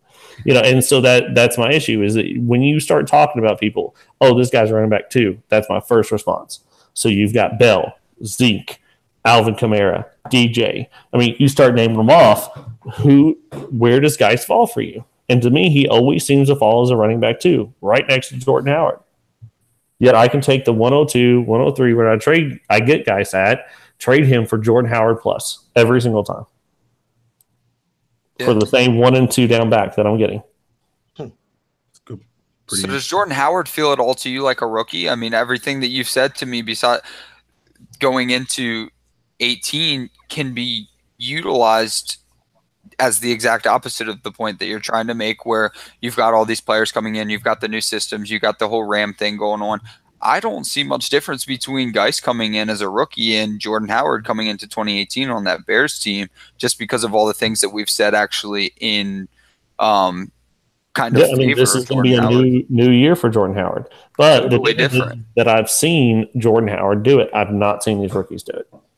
Sure, but so I'm not offering. I understand it's a hot take. I get that, but I'm offering just a change of perspective. Because if I were to throw up on Twitter right now 1-2 or 1-3 for Jordan Howard, I can almost tell you it would be a 90 to 10%. And the only reason why a 10% would happen was because of big thumbs and people just accidentally pushing Jordan Howard. Yeah. It wouldn't be because they actually believe that. And so that's why I like to change people's perspectives on rookie. I mean, this is the reason why I don't have a lot of first round picks, is because of things like this. This is what I think about. Is I've had a couple of 1 and 2, 1-2s, 1-3s, and I've sent them for Jordan Howard and Nelson Aguilar and got accepted. And I'm like, deal. Yeah. I mean, and if I threw that up on Twitter, that would be maybe not in my favor, but to me, in my brain, that makes sense. That's fine though. So what does that 2-year difference mean to you though? Because I'm not ageist at all. I'll take all your old guys and try to win a championship right now. He's the same age as like Sony Michel, I think. Geis is 22, I thought. Geis is not even 21 yet. Yeah, not Geis even is 20. Sorry, yeah. Jordan Howard is 23, but yet when we talk about Sony Michel, I think Sony Michel's 22 or 23 himself. And I've seen Sony Michel go up to the 1-2. And I get it, like the 3 years, I guess, between Geis and of production, similar production. I play in 3-year windows. If you're in a good dynasty league, you're trading constantly.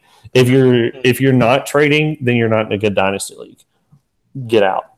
I mean, let's just be honest, because you get out. You gotta go. Right. But I play in 3-year windows. If I've got 3 years, if my wife walked through this door right now and said, "Honey, I think we really need to change the cabinets." Oh, when? Oh, in the next 3 years. Okay. I'll get right on it. No problem. Well, I'll start working tomorrow. Cabinets are a 3-year window. But if they're going to be so closely ranked, why wouldn't you take the 3-year cabinet? Why wouldn't you take the 3 years? And like I said, I'm the only position maybe I am ageist towards is running back, because it does matter so much. The more touches, the slower you're going to get in my mind. And if we have Geis at 20 and we're pretty much saying very similar situation, similar offensive line, less receiving weapons for the Redskins, why not go ahead and take Geis at 20 years old instead of Howard at 23? I mean, plain and simple. I mean, Hines is also 21. Should I take him? You know what I mean? Yeah, but you've seen Geis run through faces with a smile. It's not the same thing. I mean, I don't know. We just forget how few rookies work out. We all want to make everybody Alvin Kamara. True. But Alvin Kamara you took in the beginning of the second. We want to make everybody Kareem Hunt, but you took him in the second. We want to make everybody Michael Thomas, but guess where you took him? The second. And so we forget about the Corey Clements at the 1-3.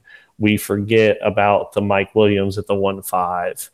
We forget about Josh Doxson was kind of early. Doxson's. What?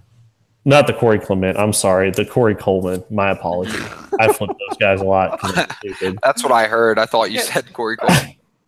No, but I mean, we just forget about these guys that were going to be so awesome and so prolific, and we talked about them constantly, and they did. What? Yeah, I mean the first round rookie hit is pretty generous for the most part. I mean, it's a decent kind of gauge to rely on, but there are a lot of running backs in the first round this year. You know, we just did our mock last last week with the dummies. We went like 7 in a row, J Mike, and then Carry On went, I don't know where, but I think we ended up having around I'm gonna pull it back first up. round. So typically there's probably not that many. So I think in that regard, it's just as far as like how the probabilities lay out, I think that's fair, just because I don't think all 8 are gonna hit. That's pretty insane. Of course. You know, and it's, you really have to take a closer look at these guys' talent versus just like their hit rate, you know. So I think Jordan Howard is gonna propose a rather interesting case study over the next couple of years as we've watched these influx of backs come in who do a lot, right? Who do a lot of different things, most of which catch the ball, whatnot, or at least project to catch the ball, whatever. Mm-hmm. It's going to be an interesting case, kind of how Jordan Howard fills in over these next couple of seasons as he finishes out that rookie contract. Kind of what happens to a guy if he doesn't continue to, if he continues to not catch passes. What does it look like in this changing landscape? Because it seems like all these guys near the top right now are catching the ball. So it's going to be just really interesting to watch what happens if he maintains RB2 status, or if like, hey, RB10 was like his ceiling, and that's kind of it's not going to get better from there. It's going to be a lot of fun to watch, a lot of interest there. And I don't want to keep talking about it, but I think that honestly it helps his situation. Like the people, this idea of always catching. I think that a lot of the NFL is still going to this 1-2 punch. We love Alvin Kamara, but I really think that even with Mark Ingram's suspension, I don't think that Alvin Kamara is seeing every single touch on the same. No, absolutely not. No. So it's going to be a 1-2 punch. So Adrian Peterson. Punch one is Jordan Howard. DeMarco Punch Murray. 2 is Tariq Cohen or someone else. So I think that, and does this make it frustrating for fantasy owners? Absolutely. But I hate the argument of, well, he's not a 3-down back. Okay, so he's not a unicorn. There's like 5 of those, 6 of those in the NFL. I mean, 100%. Yeah, I mean, yes, he's not Le'Veon Bell. I've never claimed for him to be Le'Veon Bell. Yes, he's not Todd Gurley, a 3-down back. But honestly, if you look at the NFL, they're trying to get away from that. I would not be surprised, and this is kind of crazy to talk, but I would not be surprised everybody hated John Kelly's landing. I would not be surprised John Kelly getting a little touches. I don't know if the Rams want to run Todd Gurley into the ground. I think that they know what you were just saying is that running backs have a time, they have a touch percentage for sure until they start running out, and they want to preserve Todd Gurley as much as they want, just as much as you want to preserve Todd Gurley. Now, Todd Gurley is still going to be Todd Gurley. I'm not demeaning that, but I don't want you to be absolutely blown away when you see John Kelly come out for a 3rd down. I don't want you to be completely just outlandishly. I mean, you see it with Derrick Henry. Derrick Henry is a 1- and 2-down back, and Deion Lewis is the 3rd. I think that's what we're moving towards, and I think that just be ready, and it's going to be tough for fantasy. And I hate that that's the way it is, but you have to understand that each one of those roles have to have value. And I want to end on that. The NFL is not geared towards fantasy football quite. I mean, right. Not quite yet. In some senses, it certainly is, but they're only drafting these guys that's going to help their team. They could give a shit less if it's going to be a 3rd down back or a 2nd down back, or if they could throw out 4 different running backs on all 4 downs, as long as they get a 1st down through 4 plays, whatever's clever. So I think that's definitely lost in between a lot of things as far as the NFL. That it's not like, I'm sure the NFL is looking for a 3-down back, but Tyler, yeah, absolutely a unicorn. So you gotta, I think a group attack is easier. And as far as longevity goes, looking at the Patriots, that's why they have a stable of, Kentucky Derby running backs. So they're just, well equipped to just throw him in there wherever. I have one Not just a question, game. and I want to shut up. But would you rather have Jordan Howard or Jerick McKinnon? Go. Jordan Howard. We've been through this. It's Jerick What McKinnon or What has Saquon. Jerick McKinnon showed us? What has he showed us to want to? That blows my mind. But I'm people telling will you, pick if you're McKinnon. coming up on a poll, that's going to be close. No, but It's frustrating. But it's not just what's been put on tape to this point. It's the fact that Shanahan gets Let's do a the Jerick best out of every player that he has ever. But look at the running backs. They were all better than Jerick McKinnon. I'm not. So far. No. I'm not disputing their talent Why? levels. Alfred Morris was better than Jerick McKinnon. Hold on. Whoa.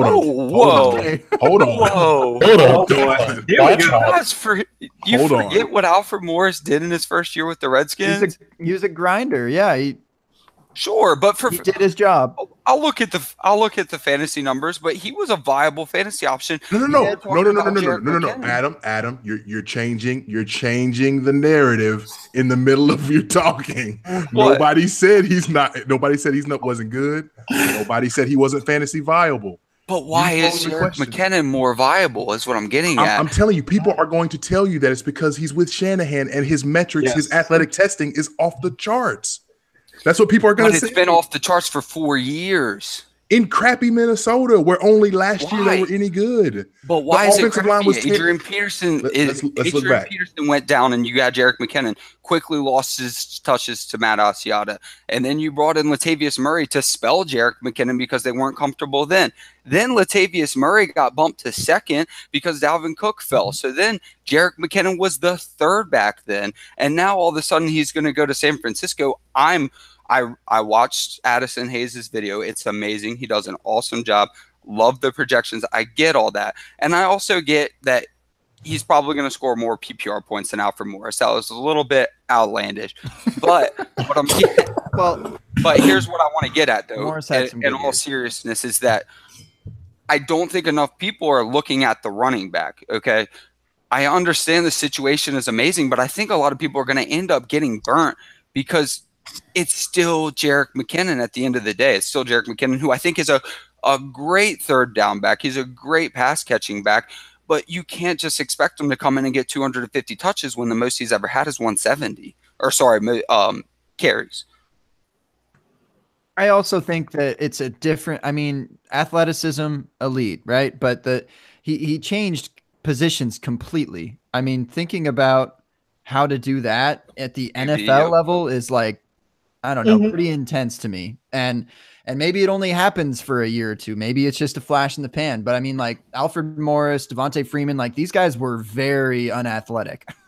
Like, No, you're right. You're totally right with that. really worried about that. Not similar players whatsoever. No. Not at all. Only comparing fantasy relevance in Kyle Shanahan's offense. Not player ability or anything like that, though. I think Devonta Freeman, though certainly less athletic, Jerick McKinnon is probably the most athletic running back that Shanahan has had. Oh, ever. For sure. Totally cool with that. But you're still you're saying just because all the other running backs were fantasy relevant that Jerick McKinnon must be. And I'm only saying that I think that Shanahan has utilized two backs so well that I don't see any way that Jerick McKinnon gets the volume that everyone's projecting. I think, if anything, you should go by Matt Breida because of Kyle Shanahan's history. Devontae Freeman and Tevin Coleman were, utilized very well. With Tevin Coleman there, Devontae Freeman had two, top 5 years, and even a season where there were two top 20 running backs, which is pretty rare just as far as history goes. And even with Alf, it was just him. There was no other dude that was getting work. So, I mean, you could Roy Halou a little. Yeah. All right. So, hey, I tweeted out on our Twitter for the fantasy football franchise. I tweeted out Jordan Howard and McKinnon. Yeah, at F3 Pod. Shameless plug. But right now it's 7 votes and it's basically 50-50 for Jordan Howard and Jerick McKinnon. Wow. basically 50-50. Well, at 9 votes, I'm sorry. Okay, at 9 votes, it is 56%, 44%. I'm going Go to ahead. All right, this has been the open bar. We have a poll on Twitter that we have to get to. So give us a moment. Go and vote. I'll tell you this. So let me talk about some targets a little bit from last year. So last year, Jerick McKinnon had 68 targets. That's fantastic. 51 catches, 421 yards. Now let me show you some people that have had targets close to that last year. James White, Mark Ingram, Theo Riddick, Tariq Cohen, Jartavius Allen, Giovanni Bernard, Chris Thompson, Andre Ellington. My issue is all of those people are just scatbacks. And when you were trying to sell me that Jerick McKinnon, although athletic, 100% athletic, according to this website, and it's already been wrong before, so who knows, is 5'9", 209. Mm-hmm. I just have a hard time believing that he is the every down in between the tackles. I'm sorry, Adam, I'm going to have to agree with you, man. I really am interested in Burrito. Matt Burrito, because at their values, yes. At their values. I'm not taking Jerick McKinnon. Oh, I'm not taking Burrito over Jerick McKinnon. That's not what I'm saying. For sure. Calm down. But what I'm saying is that I can get Burrito for next to nothing, and he can be more than what I expect. Jerick McKinnon's slowly creeping up to the third round of startup dynasties. Yeah, I mean, if he does not hit, if he does not work out, he is the next Ty Montgomery. Do you understand that? Like, he needs to hit because you paid for him. At the third round, you have paid for Jerick McKinnon. He has to hit. If not, then you drafted Ty Montgomery in the third round, and you are now DMing me and going, "Hey, what do I do now?" Because Ty Montgomery is where. And okay, let me make it clear that as far as the whole Jerick McKinnon like drafting or where his value sits, I think that this is kind of similar to Saquon's situation, where it's probably the highest that he can kind of reach as far as value, and it is a great time to sell. Absolutely a great time to sell, and maybe not even a great time to draft him in a startup. Probably not. I mean, it depends on kind of how you're drafting and your mentality, but just think of the roller coaster that has happened with this dude. Right. I mean, he was literally like 12th, 13th, maybe even beyond as far as picks in startup rounds, in startups. And just for him to come to this is just truly kind of a sparkling beauty. And you just kind of want to see it ride out. I mean, I just think that people who have been on this train for a while and have watched this dude like try to develop into a running back, and to see him finally have this opportunity is just kind of something special. But here's what I'll leave on. You have to look at it. Here's what I'll leave on, and this is maybe hot, and I'm going to get some people upset, but I'm trying to do better job of planting my flags where I lie. But I worry about Jerick McKinnon being this year's Ty Montgomery. He is given a fantastic opportunity. He is a good pass catcher, but I worry about that. Are we just happy with the circumstance? I actually traded Jerick McKinnon recently. I'm going to get to in just a second, but I think my takes on Jerick McKinnon are getting less and less viable because people are just going to hear that Adam said Alfred Morris is better than Jerick McKinnon. But I really don't hate Jerick McKinnon. That's going to be the title of the pod tonight. But I seriously don't hate Jerick McKinnon. I think that he's going to be a great asset this year, but the hype that he's getting has just made it impossible to keep him on a roster. Why would you keep him on a roster? I traded him 100%. Traded him for the 109 in a super flex, and I got the pick between Nick Chubb and Baker Mayfield. On that team, I went Baker Mayfield, but why would I not take Baker Mayfield over Jerick McKinnon with so many question marks around him? Love Jerick McKinnon, dude. Like, as a player, love watching him. Great, right now, you can get Jerick McKinnon. I think you get like 103, 104. Yes, you can get 103 or 104, but if I'm at 109 and I have two players that I value at 103, 104, there's no difference, which is what happened. 45 votes already in, and you can get Jordan Howard plus for Jerick McKinnon. Wow. So where would you be dissatisfied as far as Jerick McKinnon production this year? Like if he, what is his ADP? RB what? 13, 14, going 15-ish or something. It's got to be in the teens at this point. It's probably, I mean, there's so many running backs. We talked about this like last week, 2 weeks ago. There's He like is running back 100 running 16. backs. So Running thus, in So my that- personal opinion, he needs to finish there, because if you are going to pay running back 16 prices, you better finish as running back 16 or above. Well, I agree. yeah, naturally, Tyler. I mean, we all want that if we draft him Well, at that. Yeah, but I'm just saying. I don't see that happening. I'm sorry, I just don't. I think that's very high expectations. really, Give me I think a that's yardage marker or That's an something like okay that. base. What are some projections for him at this point? I mean, what's reasonable for Addison him? put out the video. I wish I had the numbers on hand. I forget. He did a Yeah, I great remember job. seeing it, but I forget what he had for him. Way too many for my liking. That's how much. I remember yeah. But But my issue is, though, and I love Addison, but he picked out the one moment that this has actually worked out, that there's 4 years and a running back breaks out, which is Mark Ingram. Yeah. Which is very fair argument because Mark Ingram moved to the Saints. But I'm just saying, this has happened how many times? I don't know. I'm just not a huge fan of this narrative of we need 4 years for a running back to break out. Usually, Dalvin Cook came in and got disparaged because of his combine and all this other stuff. And like I said before, his yards per carry were better, and he beat him out. At the end of the day, he beat him out for that job. Arguably, Two this players, is Jerick McKinnon's first year as an NFL running back. Sure. yeah, That's but- what it seems like, right? That's what it feels like. Like he But- transferred he changed positions from a quarterback. He went to a prep school. Yeah, but even when he played quarterback at that college, if you look at it, Yeah, he ran. rarely threw the ball. Almost I know, never. but it's I agree, but it's still. I mean, if Cam Newton was to switch to running back, Deshaun Watson, Russell Wilson, I think that they adjust a little bit. Sure.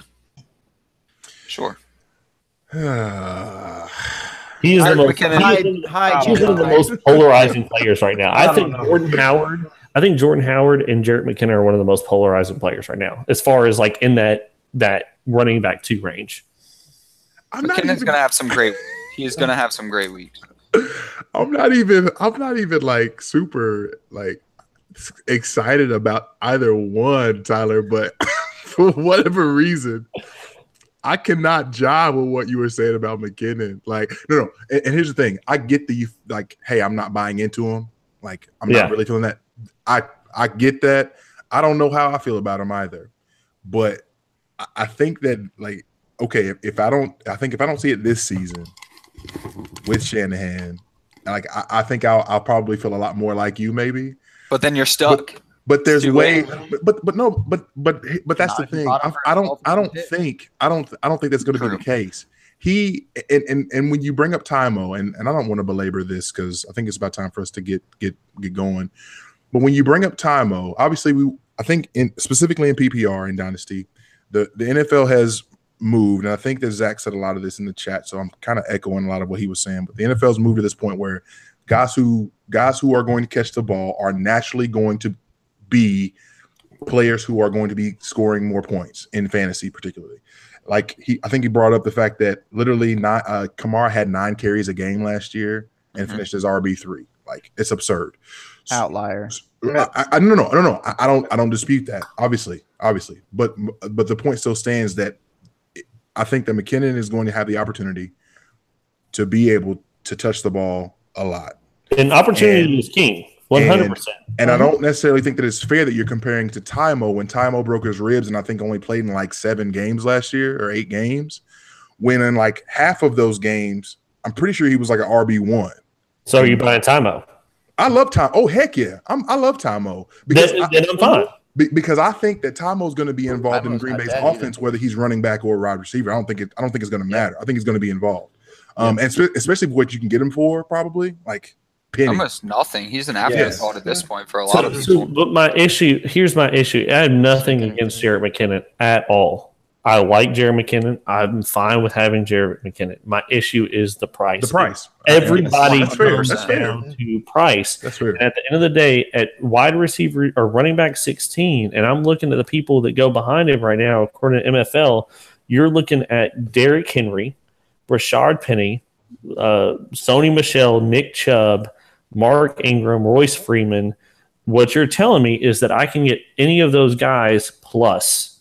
And I think with the amount of hype that he has around him, I can get quite a bit plus. I mean, Jerick McKinnon is right next, not far from Christian McCaffrey.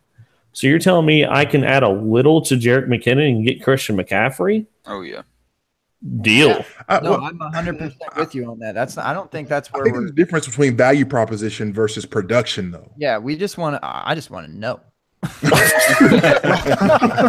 me right now what he's going to do next season. I have a bad habit of putting everybody, when I talk about people, I have a bad habit of talking about their price more than their production.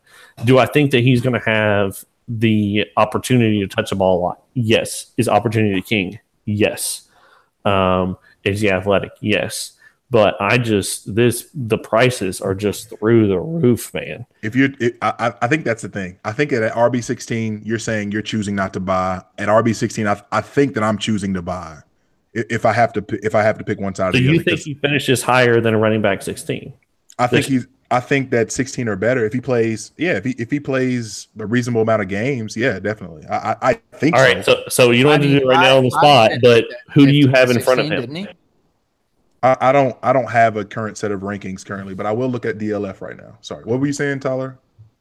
But that's what I'm saying. I'm sorry, Gabe. What were you saying? I was just saying that Hyde didn't play all of the games last year. He ended up around 15 or 16, didn't he? Yeah, I think he missed 2 games, right?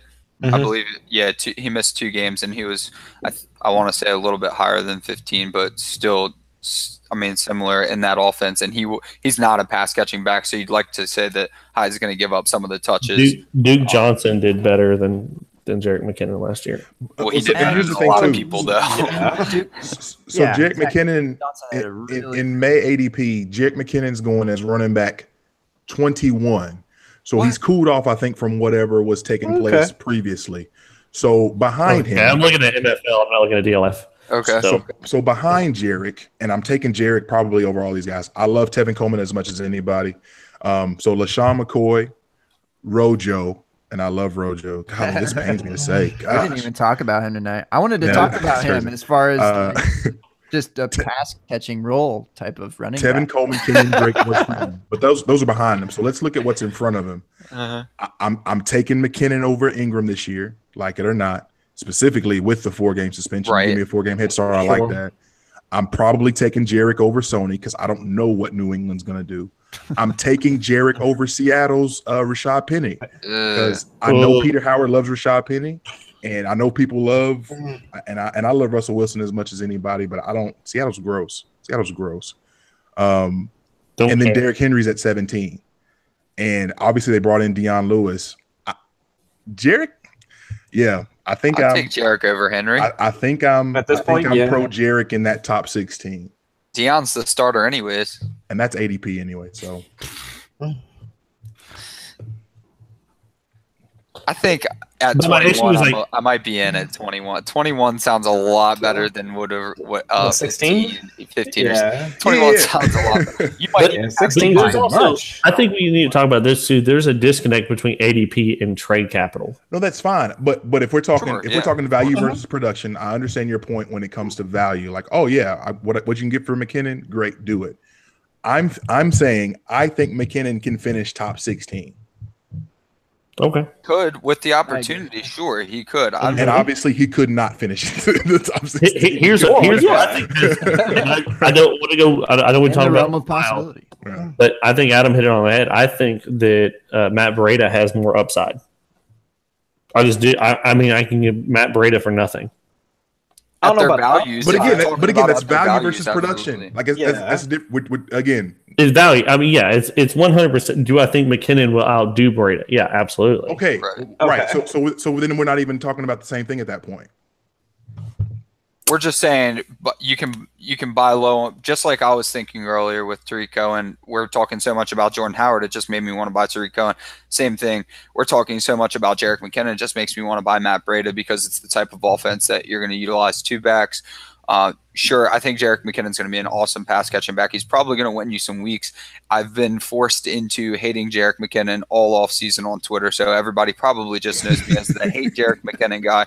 But I really do like him, and I think he's going to score plenty of fantasy points this week. this year. I just don't think that he's going to score enough to be worth Rashad Penny or Nick Chubb or even sometimes Darius Geis if he fell in the draft. I do not think it's worth taking these guys that aren't transitioning from quarterback for the first 4 years and getting beat out of their job 2 times.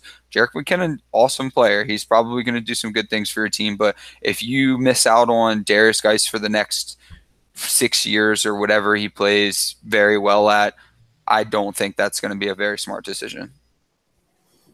Let's move on. I'm sick. With your got him all Jerick high, Bob. McKinnon tattaoo. Yeah. 3.9. He's gonna have a Jordan Howard tattoo by the next week. Yeah, no kidding. It's gonna be Hey. hashtag never Jarek. That's Yes. fine. That's fine. I'll put on their second most rushing yards. Jerick McKinnon. Not. Nah. This is look. I've never done 2 open bar bets in one season. I mean, in one episode. I'm gonna stew on let's this do one. it. I'm gonna get back to Here you. we Tyler. go. McKinnon, Jordan Howard me? No. Jarek top 16. Oh, I'll take that. I'll with take you. No Jerick. problem. I'll take Jerick over Jordan Howard. Oh, Oh, Oh, the freaking lunacy. The I lunacy. love it. Light it I'll up, take dude. both of you. I'll take both Light of it you. up. Jerick McKinnon's not top 16. Jordan Howard outproduces Jerick McKinnon. Let's We'll go. get particulars Let's go. out there, but Oh, look at all these boy. open bar bets. I love it. Love I it. love it. oh my goodness. A freaking small scat back. Yes, open bar bets.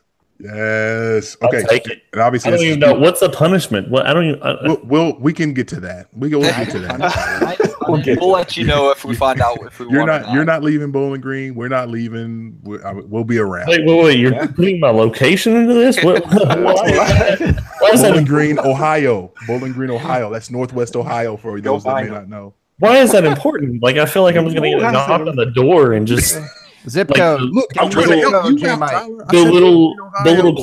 clown on the tricycle. Like, let's play a game. Oh my gosh! I gotta oh, solve my own Jesus. foot now because Jordan Howard You didn't know do who's it. on that tricycle, Tyler? You know who's on it? You, Gabe, No, the mustache. Jarek. It has to be Jared. He would actually be getting more yards per carry on that. Wow. If you I had a was trying to tricycle tell ride. you, Carlos Gabe. Hyde 3.91 yards per carry last year with your whole yards per carry argument. I mean, whatever. Not a correlation really, as far as math That's words fine. go. You know that. Okay, well then let's go with finishes overall for the season. Yeah, do that one. Okay, so 2017. Let me see here.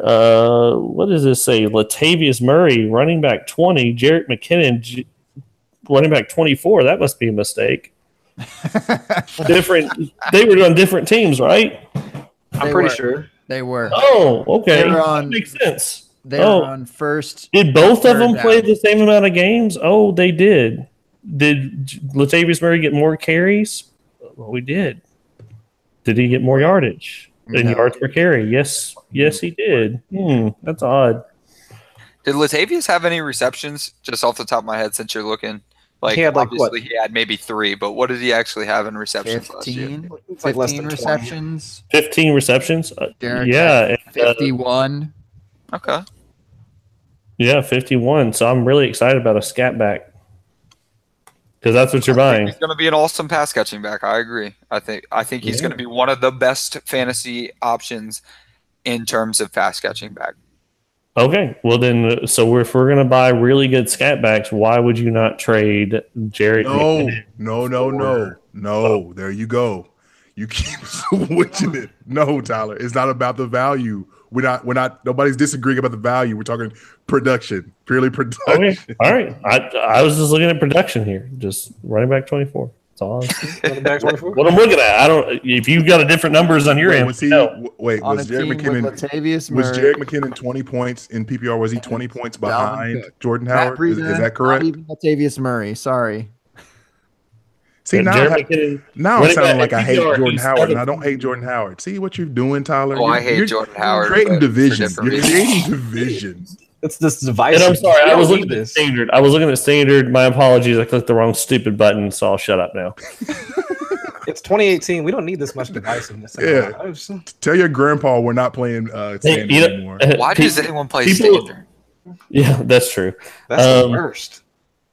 People that finished right behind Jerick McKinnon, C.J. Anderson, and Frank Gore, and DeMarco Murray, and Alex Collins. Fire them up. This is solid. This is going to be fun. This is going to be a long season. Hey, Frank Gore hates switch teams too. Good opportunity there. Gabe, take us home, man. Get him while he's hot. We're pushing 2 hours. Or no, we've exceeded 2 hours. Have we already? I mean, it's been good conversation, but yeah, we've exceeded 2 hours, so we got to go. We gotta go. Tyler's getting fired up. I'm positive. Yeah, he's gonna need some time to decompress. He can't go to bed like this. There's no way his wife's letting him to bed. I've been having it a few years. I get a little excited. Go watch some Chicago Bears tape or something like that. Alfred Morris 2018. Ease your mind. Hey, I'll go watch some Vikings tape, and I'll play a fun game called Find Jerick McKinnon. He's behind. Let's say this. Oh man. Matt Breida. Yes. Matt Breida. It sounds like a sandwich. It does.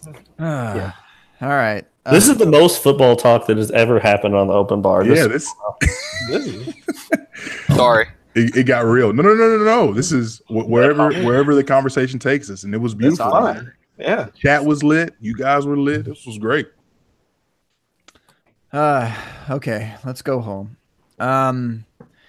Dynasty Owners Manual, fellas. What would you like to say? Alfred Morris over Jerick McKinnon in 2018. See, that's exactly why you got fired. That's exactly why you got fired. That's all. Why I got hired. Stuff like that. Bring you on somebody else's podcast. Can't take you anywhere, man. That's why we can't have nice things, man. Yeah. Just the worst. No, much appreciation for having us on. And yeah, I mean, hopefully we'll be able to come back. But yeah, I had a blast tonight, fellas. I think the chat was lit and the conversation was lit as well. So I had a blast. Thank you. Yeah, thank you, Chris. And Adam, I don't know if I'm going to let you speak anymore, but Drew cannot speak. Drew cannot speak. Drew cannot talk anymore. Check out their pod. Y'all just got a Twitter handle recently, yes, for the podcast. Yes, sir. Yep. Yes, we did. Dynasty Manual at Dynasty Manual. At Dynasty Manual, and they have Twitters too. The guys do. So probably could just follow the podcast though. I mean that's good enough. Yeah, don't worry about my Twitter. I don't tweet good stuff. I just talk smack about Jerick McKinnon, really. Yeah. Yep. It is a Jerick McKinnon hate account for sure. Yes. Apparently, dang. It's gotten real. The line has been drawn. Apparently, dang. Yes. Hey, we were all about planting flags tonight, and I guess that's another flag that got planted. Anything else to share, or should I let us ride into this firestorm that is Tyler Gee? Ride it out. Ride it out. Tyler. I'm a firestorm. I'm the mother of dragons. Oh my god! No, I run a website called the Fantasy Football Franchise. F3. Yeah. Franchise. Mr. Gabe is kind enough to make a literally the sickest intro ever. We just try to live up to that intro, honestly. When I'm writing my show notes, I'm like, how do I make Gabe proud? We know the feeling. And so, but yes, you can check us out at F3 Pod. Follow that Twitter. Don't follow me because I just sit on that thing. And so, we do a podcast. It's pretty sexy. We're moving to 2 a week when the season starts. Gonna get it. We're working on a studio right now, and we're doing a fancy studio. We're doing like a real, I bought a couch, dog. We built a little table. It's pretty cute. And it's manly because we built it. And we're putting up drywall. We're building a little studio. We're getting that together. So got some merch. I can see J Mike is repping it, looking hot. What it is. I, by chance, literally not even making this up, I'm repping it. What? And yeah, you got to rep your own crap. And No, I'm joking. They're fantastic shirts. But Nice yeah, and soft. we got writers, we got rankings, we've got more stuff than I honestly know even what's going on. So, but be sure to follow us. And thanks for having me on, guys. I'm sorry I'm spitting hot fire, and I'm sorry if the audio comes out that I'm yelling at you. I was very passionate about Jordan Howard and very passionate about this beer called Little Something Something. And let me tell you, it's getting me a little something something. Yeah, you have something. You have summed up the something very well. Are you hitting on me, Gabe? You've seen me twisting this thing all night. I was hoping. Yeah. He's not talking about his beard for those of you that are not on the video. Oh boy. As a reminder, we're here live every Tuesday, 9:30 Eastern, never late, always on time. With guys like these or girls. J Mike, we were supposed to have a ladies' night. What happened? I don't know. I think Yeah. can we blame it on the executive producer of the open bar? No, actually, I'm going to blame this on you because what you did was something that you don't typically do. You got these guests to agree to come on like at least a week in advance. Oh, yeah, that's weird. We're supposed to be We're supposed to do this like the day of. You got your invite a week in advance. I got mine like 7 minutes ago. Like Gabe just messaged me literally at like 7 tonight and was like, "Hey, you want to cash in that open bar?" Wow, freaking booty call, man. I'm not even the front. I just Get the texted text him, late night you text up? Do I have a little that desperate for you? I know in there. Hi, Lane Bling. Wow, these guys are all scheduled out in advance, and look at me, like, oh hell, Tyler's a loser. He has nothing going on. Yeah, he'll join the show. And I was right. Yeah, he's desperate. And you were right. Wow, I feel like a freaking slut, a fantasy football slut. That's me. Oh my god. Yeah, What's put the funny drink is we're down, gonna- Tyler. we ended the broadcast an hour ago, and Tyler's still just talking. He's just going. Oh my goodness. Boy. J Mike, do you have any words to say? Yeah, I got a couple few, fam. I got a couple few. Mm. To everyone that was in the chat with us, golly, it was so good. You guys were great. Thank you guys for joining us again, 9:30 p.m. Eastern time on YouTube. You can check us out.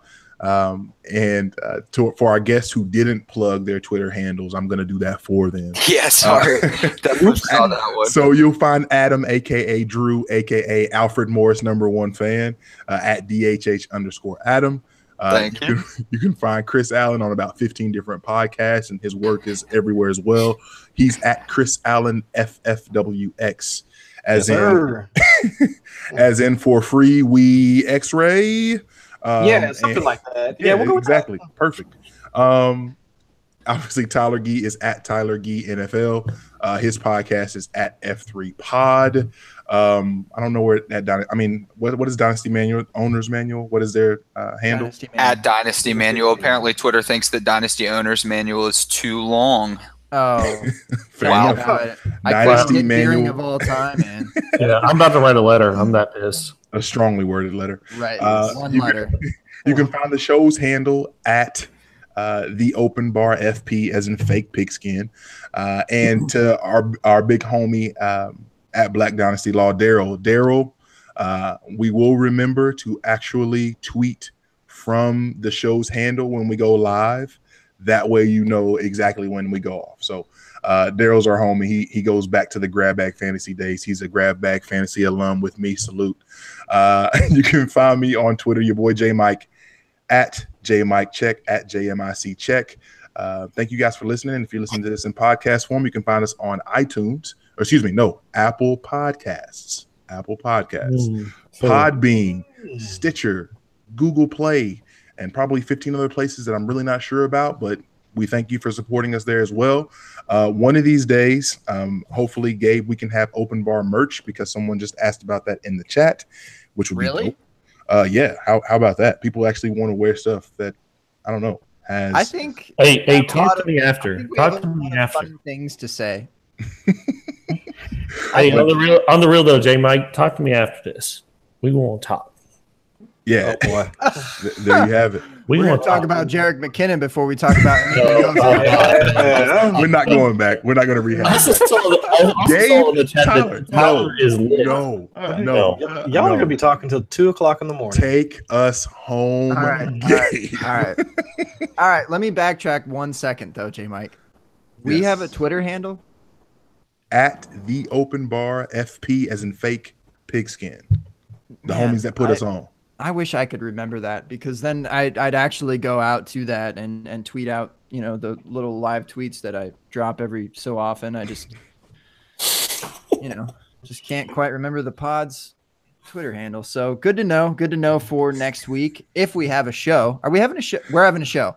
So yeah, I'm podcasting on the road. I'm dedicated to the bar that is open. I'm not closing down. Okay. Not leaving my man J Mike. We're having a show next week. Guests are lined up. We're never going to tell you who they are because I don't know why, but we just don't. And I don't know. Will we have? I can't tell you that far in advance. I can literally tell you that we'll have a show next week. So be there next week, 9:30 Eastern, maybe, probably towards. I may be on it. Who knows? It'll be like an hour before. I know true. when they're lame bling. They can only.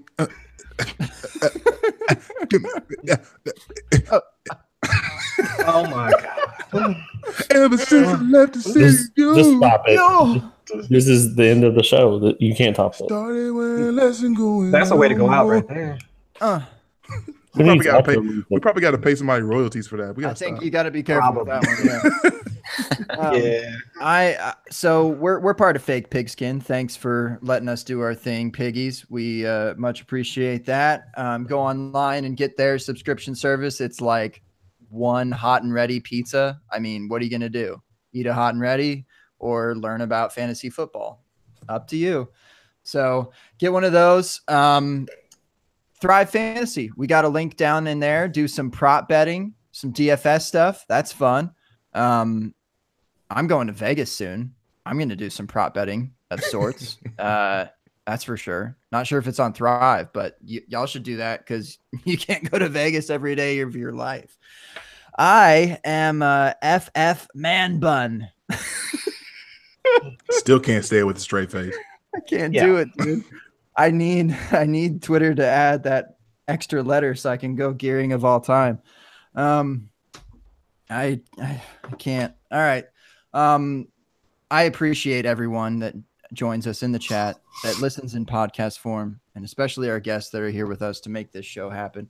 Facts. Much appreciated, fellas. It has been a blast. I really, really, really enjoyed the conversation tonight and all nights. It's been lovely. So can we put some drinks in the air? Tyler, you have to hold up all 6 that you had. I had 3. Look. Oh my God. Drew. 3. I told you that I was gonna do the Moscow, Lord. and I did. I did. should have made that. I did. even have the ginger beer. Wow. Here, you don't want to listen to a funky cocktail, little open bar tidbit, cocktail of the night. This is what I had last night. Listen to this one. Okay, you've got bourbon. You've got orange juice. I'm You've interested. got carrot juice. I'm out. And then you top it off with ginger beer. Okay? It's funky, I swear. But you're like getting a meal and you're improving your vision. What is this, Willy and- Wonka? Schnozberries taste like schnozberries. I promise. It's Three-course so meal? weird, but it's so insanely good. Little fun. Sounds like it's good for you. I know. No, I seriously feel full. Like I had 2,000 calories after. That's a good way to spin it to your wife. Look, it's just carrot It's juice. fine. It's fine. Yeah. Adam, I think you should promote it after a workout. Like, so, I mean, you could Plus dash vision. You could have a Flintstone vitamin, but hear me out. Get some bourbon. but Bourbon. Step 1. It's good for the Your liver will failure that you get from the Flintstone vitamins. Yeah. Stay with me. Carrot juice. And before you sign off, Gabe, major shout out to Chris because I was online talking about the various types of beers that I've tried and I've not liked. He said, "Hey, what are you feeling?" I told him, "Hey, I like sweeter a little bit, not so bitter." He was like, "Hey, check out Milkshake IPAs." Bruh. Game changer. Change your world, didn't it? Game changer. So, Chris, major shout out. Thank you for that. I never thanked you since you gave me that, but thank you. Yes, sir. Anytime. We'll be hitting you up on the sideline because that's where we belong, people like us, and we'll discuss beers. And until then, we're going to, see y'all next week. It's going to happen. All right? Okay? All right. All right. All right.